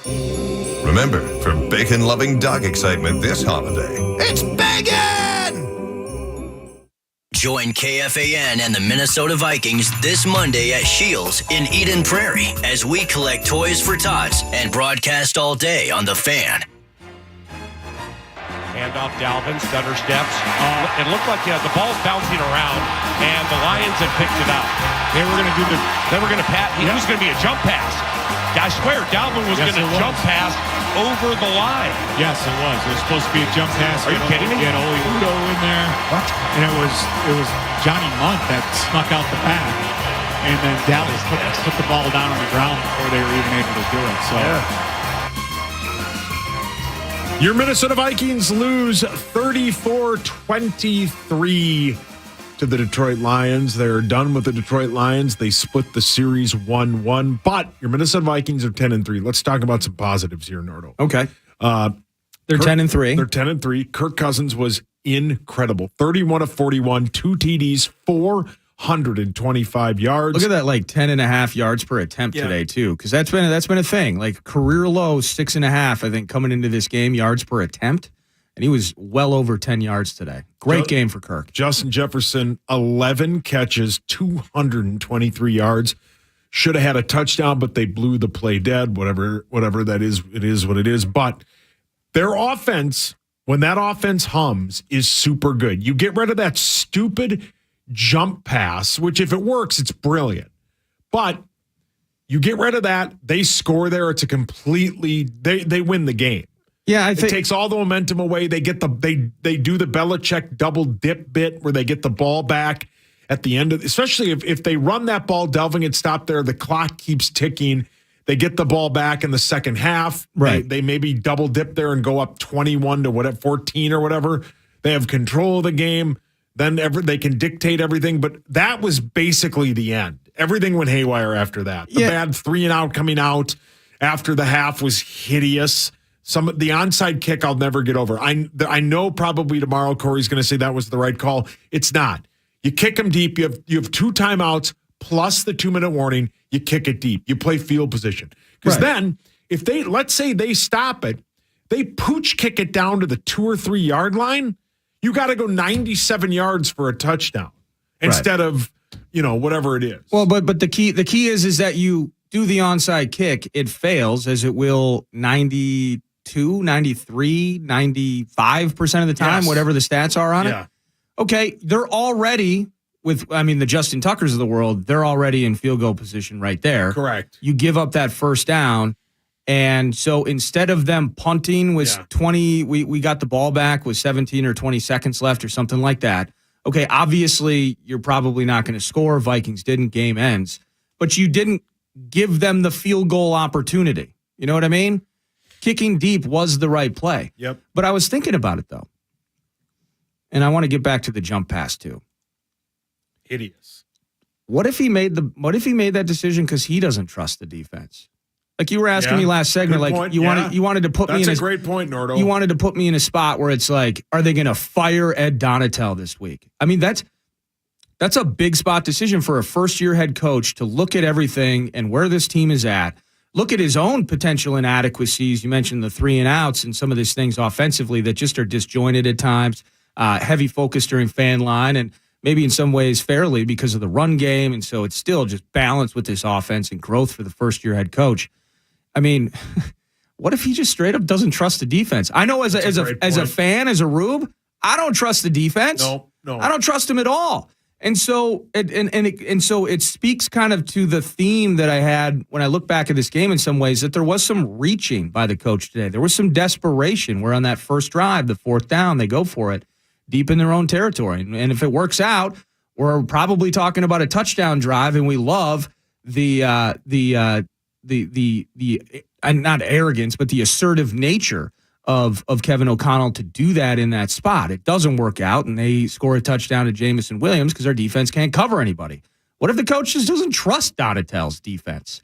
And if that's the case, then that starts to become a very serious talker about trying to make a change there. Yeah. And I don't know, and that sucks, man. I hate talking about these sorts of things because we're talking about people's jobs. Sure. But, that is typically in the pro sports game. If you're trying to, do that shock therapy, that big jolt to something that isn't working, it's generally not the multi-millionaire player that takes the L. It's usually a coach of some sort. Yeah. And as I think you mentioned it, or Ron mentioned it during Fan Line, the Lions themselves, they made a change with the defensive backs coach earlier this year. And that kind of puts everybody on notice. Now it's like, okay, get your heads back in the game. Stop relying on turnovers. Like, let's figure out execution-wise. The problem that I also have, though, is that a lot of it's on the players. A lot of it's on the players. So if that onside kick is because the head coach doesn't trust the defense, that's bad. Then that's real bad news. Bad. Yeah, because that's the comeback. Because they kick it deep. Anytime we saw today, anytime the Lions needed a play, they got it. They got it every single time. Every single time. There was that play. I think it was Reynolds, and I forget what it was, but it was either a penalty or it was a loss of yardage on a play. It may have been a penalty. It doesn't matter. It was 3rd and 12. I think it was like a holding call or something like that. Yeah. But it was 3rd and 11 in the red zone, and just wide open across the middle. I'm pretty sure it was Josh Reynolds. Someone could tell me if I'm wrong. They end up handling business there a couple of plays later. And it's just stuff like that whenever the Lions needed a play. So what if the head coach is like, we just don't got it today. We're getting outfoxed. We're getting out-Campbelled. And we better kick it deep. And I would rather take a 1 in 20 chance of getting an onside kick, because I know even if I kick it deep, they may not get that field goal, but we're not getting the ball back. And that is an indictment of the defense. It's an indictment of the defensive players, and it's an indictment of the defensive coach. Yeah, it was not good. No. This is something, though, too, Nordo, and we've talked about it a lot with, we love this team. Oh, yeah. We live and die for this team. The Bills win was, you picked me up and we drove here to do a little bit of Fan Line and then overtime. That was incredible. The win last week, I was in Las Vegas at Circa. It was incredible with a lot of my really close friends. And we get that victory and we pick that ball off in the end zone. It was great. But as I said to my gal today, there's going to come a time where the Minnesota Vikings are going to need a stop, and they don't get it. They're going to need a turnover, and they don't get it. Everything that we have seen this Minnesota Vikings team get lucky on, they couldn't. Yeah. This is the worst I've seen them all year. They're in every game except, okay, the Dallas game was awful, but I mean from like a standpoint of like the offense kept them in the game. The Dallas game was just an all systems failure. Yeah. When I mean the worst I've seen them, the offense kept them in the game and the defense could not do anything. No. They got zero pass rush every time, even on some of these, like, they would just run like, and I hate to keep referring to Madden, but they would do where like you line two running backs up in the backfield and you just run like wheel routes and they'd hit the running back for 9 yards on 3rd and 8. Huge plays, huge chunk plays when they don't need it, or when they need it. Sorry. Yeah. Huge chunk plays when you know what they're going to do, you know who they're going to throw to, and they can do nothing about it. Yeah, and that's the thing too. Like 9 to noon last week, PA and I are talking about it, and he was hitting on some points. Whether it's the turnover margin against the Jets, for instance, it was good. Got a couple of picks, love that on Mike White, and you get out alive with a victory. You love the fact I think the Jets went 3. It was either 3 of 16 or 3 of 19 on 3rd down. That's cool. Time of possession, I forget what it was, but certain metrics were in our favor in this Jets game. Mm-hmm. And we were dominant in those areas. But again, I still feel like the 3rd down thing has actually mostly been a positive. And I'm glad that Ron brought it up. We are getting scorched on 1st and 2nd downs against teams on a regular basis. So a Jets team scorched that was 3 of 16 on 3rd down. Guess what? They had a touchdown drive, I think, where they didn't even face a 3rd down. That's hideous. So you can have those 3rd down numbers. Pass rush. Correct. None. And it's been like that for several games now. And that's where I go back to, and anybody's free to disagree. We all want the same thing, and it's this team to win. I need, whether it's Za'Darius has to sit on the shelf, and we just because even with Za'Darius on the field, we've now given up 400+ yards of offense in 5 consecutive games, 8 of the 13 games. And we have a worse defense than we did a year ago that ultimately got an entire coaching staff and general manager fired. So that's how bad it is. And we have 10 wins. So the offense, there are so many kinks in the hose with that thing, but it's still explosive. It still has moments. And in most games, as you mentioned, Saucy, save for the Cowboys game, the Vikings have a shot to win. They're going to compete in that game. Yeah. But if you live and die by the turnover, you're going to end up losing in the long run more than you will continue to be incredibly opportunistic, lucky, and or on the positive side of things. So it's just the one track conversation here is it can be repetitive in some ways, but that's where we're at with this team. And anybody that's called it out, a lot of people have been more negative on it even than I was 6 weeks ago when we were in that 7-game win streak. Some people are calling this defense is terrible. Like, this thing's awful. And I go back, the learning while we're winning. We're making mistakes, but we're still winning. You can't rely on that for the balance of an entire season. And so I don't care what anybody says nationally. I was watching NFL Network this morning, and somebody's like, everyone's pegged the Vikings as the worst 10-win team ever. And maybe that's the case in the grand scheme. I've had a blast watching this 10-win team, but I can't get over it, man. The one-track conversation today is all about the ineptitude of this defense and what a problem it is. Because, Saucy, we're not trying to figure out how to get to 500 here and make the playoffs.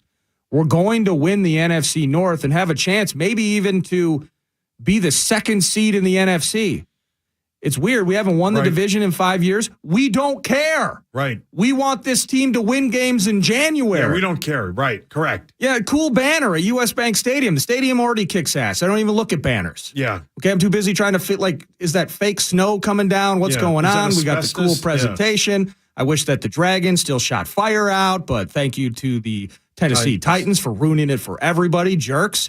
I don't care about the banner for a division. No. I'm severely concerned about how this team handles Brock Purdy throwing screen passes to Christian McCaffrey, who turns them into 60-yard touchdowns. That's what I'm worried about. The only game that we want to worry about is the Philly game in Philly for the NFC Championship game.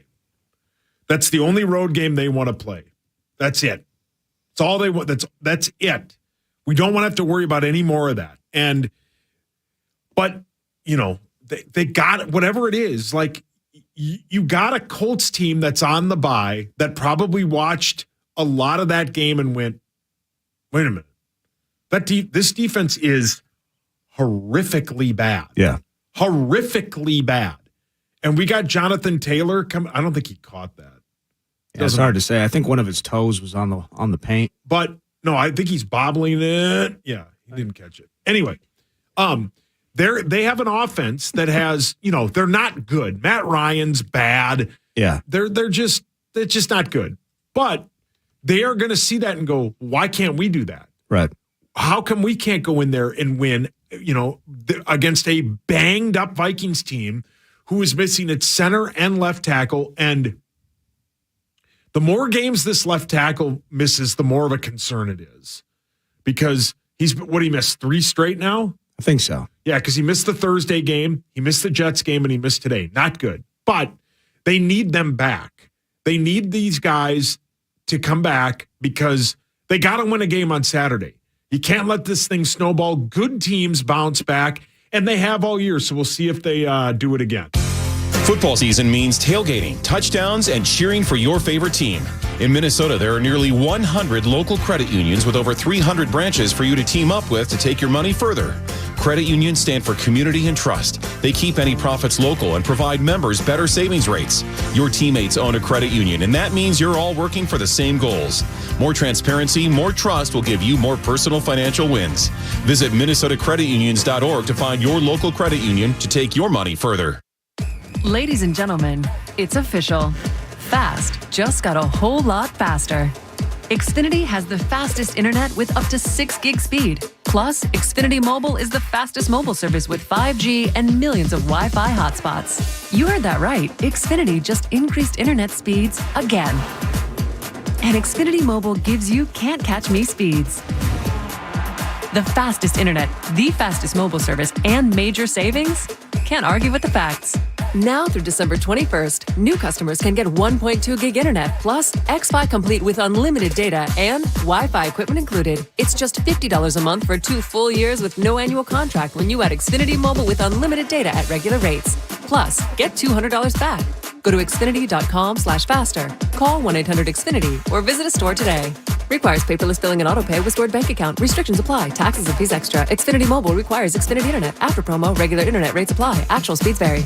Brianna is a 24-year member of LIUNA, the Construction Laborers Union. I am proud to be part of a growing number of women in the union construction trades. I've learned that the work is more about effort and commitment than physical strength. I do all things men do, including working with the 90-pound jackhammer on demolition projects. Being a part of LIUNA has helped me earn great pay and benefits, including a pension and health coverage. I also get free training that has helped me work in every market sector out there, from roads to public buildings to energy. With LIUNA, we're building a better Minnesota. Visit buildthenorth.org. Hey, it's Muss for my friends at 2 Men and a Truck. 2 Men and a Truck takes the stress out of moving so you can focus on what's important, your new beginning.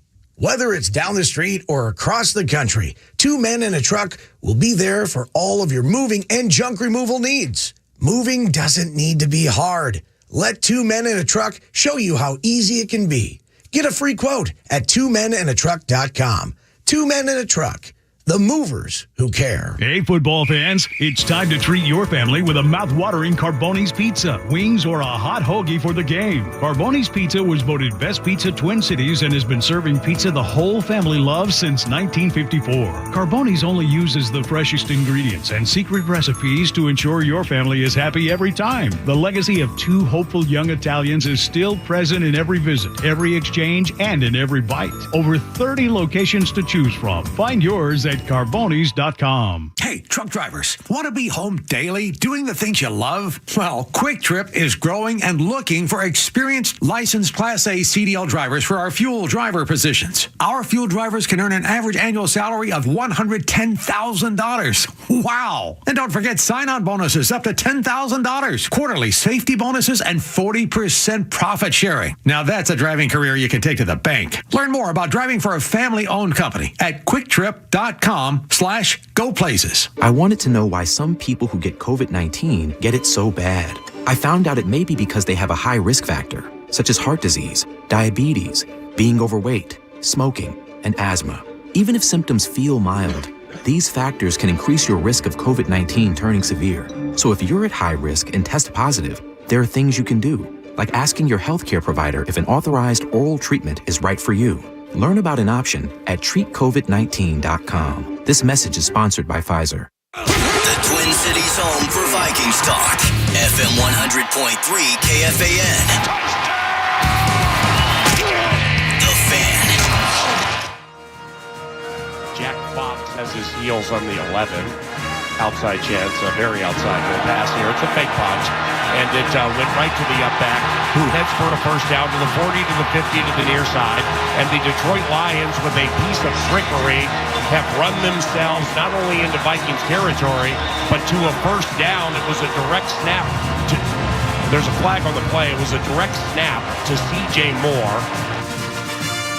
Man, with all the weird things that went on, Nordo, I forgot about that.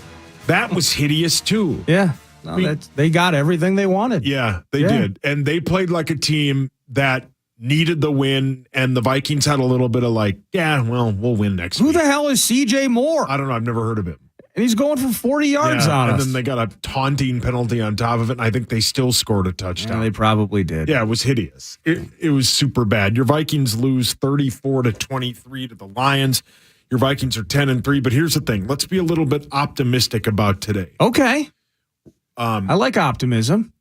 The Kirk Cousins, I think, played one of his better games of the year. He got hit about every time. He stood in there. When he walked out there, he looked like the Michelin Man with all those wraps around him.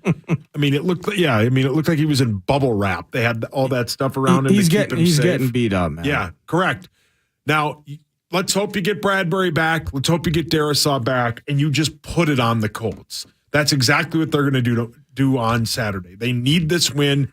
You get an extra day off, and then you got to play the Giants, who the Giants are just bad. Let's say it like it is. The Giants are bad. Yeah. You get that. You just, you roll in here and you maybe lose one more game. And you get the second seed. You get to host 2 playoff games. If you win one, you get to host the other one at home. You don't have to leave for 2 weeks. This is a very fixable team. This is a team that beat Buffalo in Buffalo. We don't want that to be the best win of the season. We don't want to look back on the season and go, well, at least we beat Buffalo in Buffalo. There's 2 juggernauts in this league. But the Cowboys are going to be a wild card team. Yeah. So, and as it sits right now in the standings, I want to get back to Kirk. It's real quick. Kirk's 7th 400-yard game of his career. He's only won one of them. Yeah, kind of a weird weird stat. stat. For yards like that, and there's a problem. Yeah, and there was correct. today.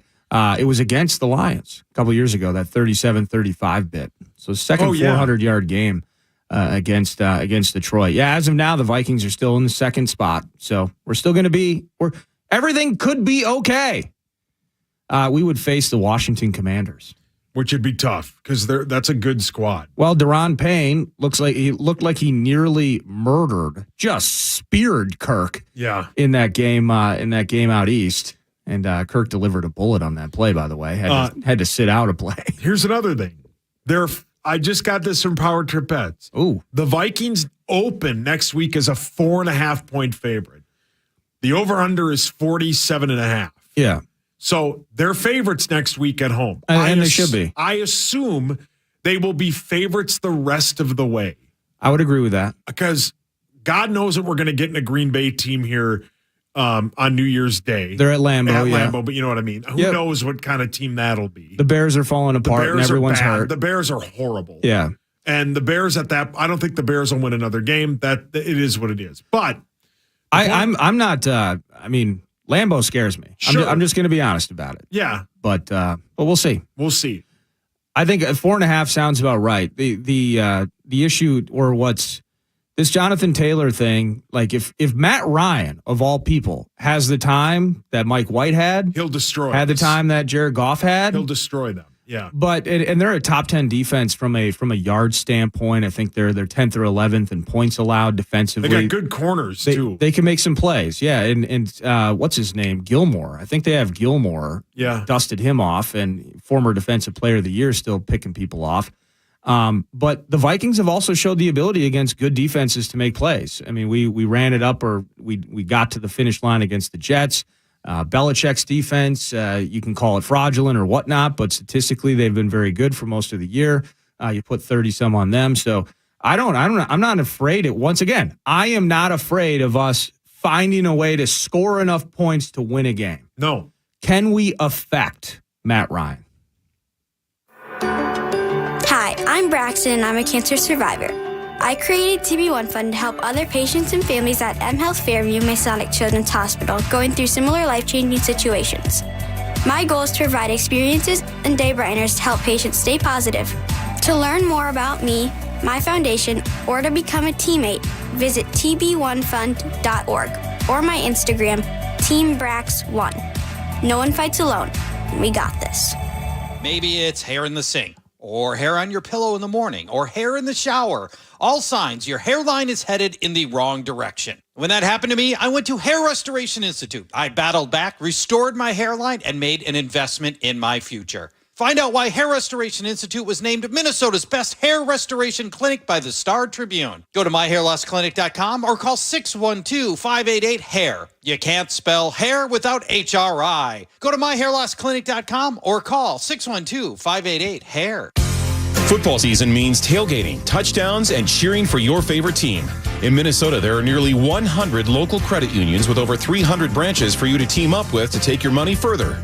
Credit unions stand for community and trust. They keep any profits local and provide members better savings rates. Your teammates own a credit union, and that means you're all working for the same goals. More transparency, more trust will give you more personal financial wins. Visit MinnesotaCreditUnions.org to find your local credit union to take your money further. Hey, football fans, it's time to treat your family with a mouth-watering Carboni's Pizza, wings, or a hot hoagie for the game. Carboni's Pizza was voted Best Pizza Twin Cities and has been serving pizza the whole family loves since 1954. Carboni's only uses the freshest ingredients and secret recipes to ensure your family is happy every time. The legacy of two hopeful young Italians is still present in every visit, every exchange, and in every bite. Over 30 locations to choose from. Find yours at carbonis.com. When I started, it was just me and my tools. Now, while my team is out working, I'm running the business. Couldn't do it without Stacy from Choice Bank. Wouldn't have time to pick up the musical Song either. She put together financing to fuel our growth and a new benefits package for our employees. Stacy saves me loads of money and time. Time I spend making sweet Saw music. Choice Bank. We're committed to your business, your success, and to you. It's what we mean by people first banking. Go to bankwithchoice.com. Get fast, reliable speeds at home and on the go with internet and mobile from Xfinity. Now through December 21st, new customers can get 1.2 gig internet plus Xfi Complete with unlimited data and Wi-Fi equipment included. It's just $50 a month for 2 full years with no annual contract when you add Xfinity Mobile with unlimited data at regular rates. Plus, get $200 back. Go online, call 1-800-XFINITY or visit a store today. Requires paperless billing and auto pay with stored bank account. Restrictions apply. Taxes and fees extra. Xfinity Mobile requires Xfinity Internet. After promo, regular internet rates apply. Actual speeds vary. This week on RVER, sponsored by Progressive Insurance. Hey, Chief, we got a damaged RV on its way to the OR. Well, that sounds like a job for the new head of RV surgery. Wait, are you promoting me? Congrats, Martinez. Doctor, that RV's flatlining. Well, that sounds like a job for the new head of nursing. So you're just promoting everyone now? Yeah, kind of looks that way, doesn't it? When your RV really needs saving, Progressive has you covered. See if you could save with a leader in RV insurance. Progressive Casualty Insurance Company and affiliates, covered subject to policy terms. I thought learning a language would be too much work, but Babbel makes learning fun. J'aime Babbel. Babbel's lessons only take 10 or 15 minutes, and soon you turn and realize, hey, I'm starting to speak another language. Como si fuera magia. Babbel isn't robots talking. You learn words and phrases from real native speakers. I was ready for real-life conversations in just a few weeks. So easy. Go to Babbel.com to try for free. That's BABBEL.com. Babbel.com. It's the Common Man, Dan Cole. Thanks for listening to The Fan when you want, on demand at KFAN.com. The Fan. 2nd and 5, Detroit, scoreless game. First quarter, Goff under center, play action, deep drop for Jared. And the lanky Goff, he's going to go to a man uncovered at the 5, and it's caught for a touchdown. It's Jamison Williams, the rookie from Alabama. His first catch is a touchdown, and the Detroit Lions have taken a 6-0 lead on a 41-yard touchdown.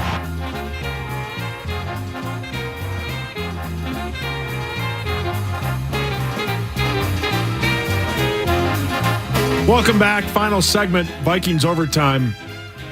Your Minnesota Vikings lose 34-23 to the Lions.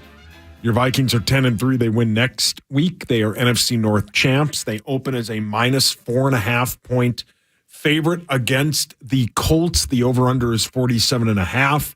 That'll be a fun line to watch this week as it goes up and down, whichever way it goes. Hopefully we get some good injury reports this week, and hopefully they get a couple of their studs on the offensive line back, and this team can put up a statement win next Saturday and absolutely dominate, get an extra day off, and all is good, hopefully, in Minnesota Viking land. Nordo, your final thoughts on this loss today? You know, it was a good let it out afternoon because just this defense is so mind-boggling and frustrating and irritating, and just need Hitman back and need an answer. I still want to put Za'Darius on the shelf for a week, let him chill this Saturday. So that we can, and maybe that's just not even enough. Maybe it's not worth doing. I just this team has so many things going for it with the new coaching staff, and just the vision or the projection that I have for this offense is just so amazing.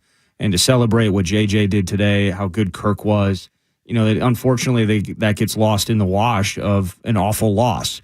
Now the second consecutive year we've lost to Detroit. So.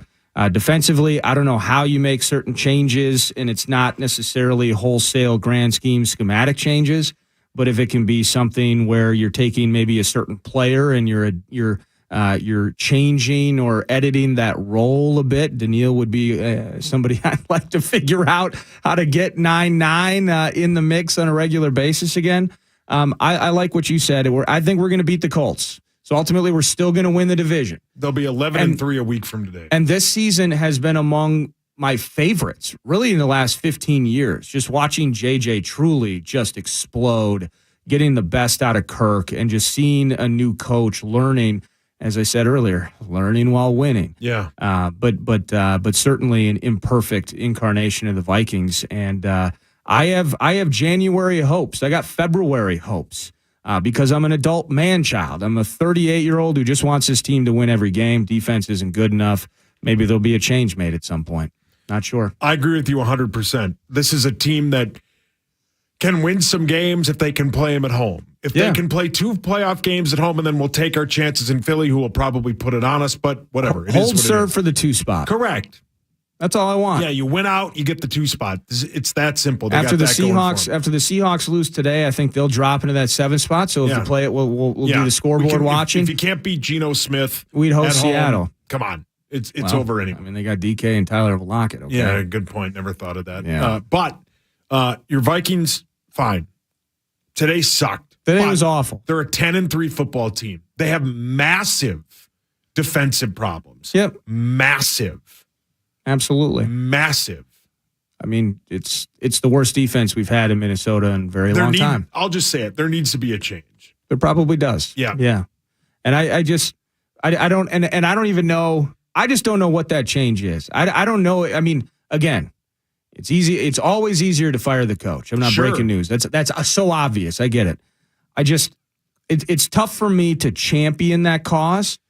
But I think back, like, offensively with John DeFilippo in 2018, like, you had so many things going for your squad that season, and it just wasn't working. And it was tough, but you had to make a change. 5 games of 400-plus yards. It's unacceptable. 8. It's unacceptable. 8 this season. 8 total. 5 in a row. Yep, I know that.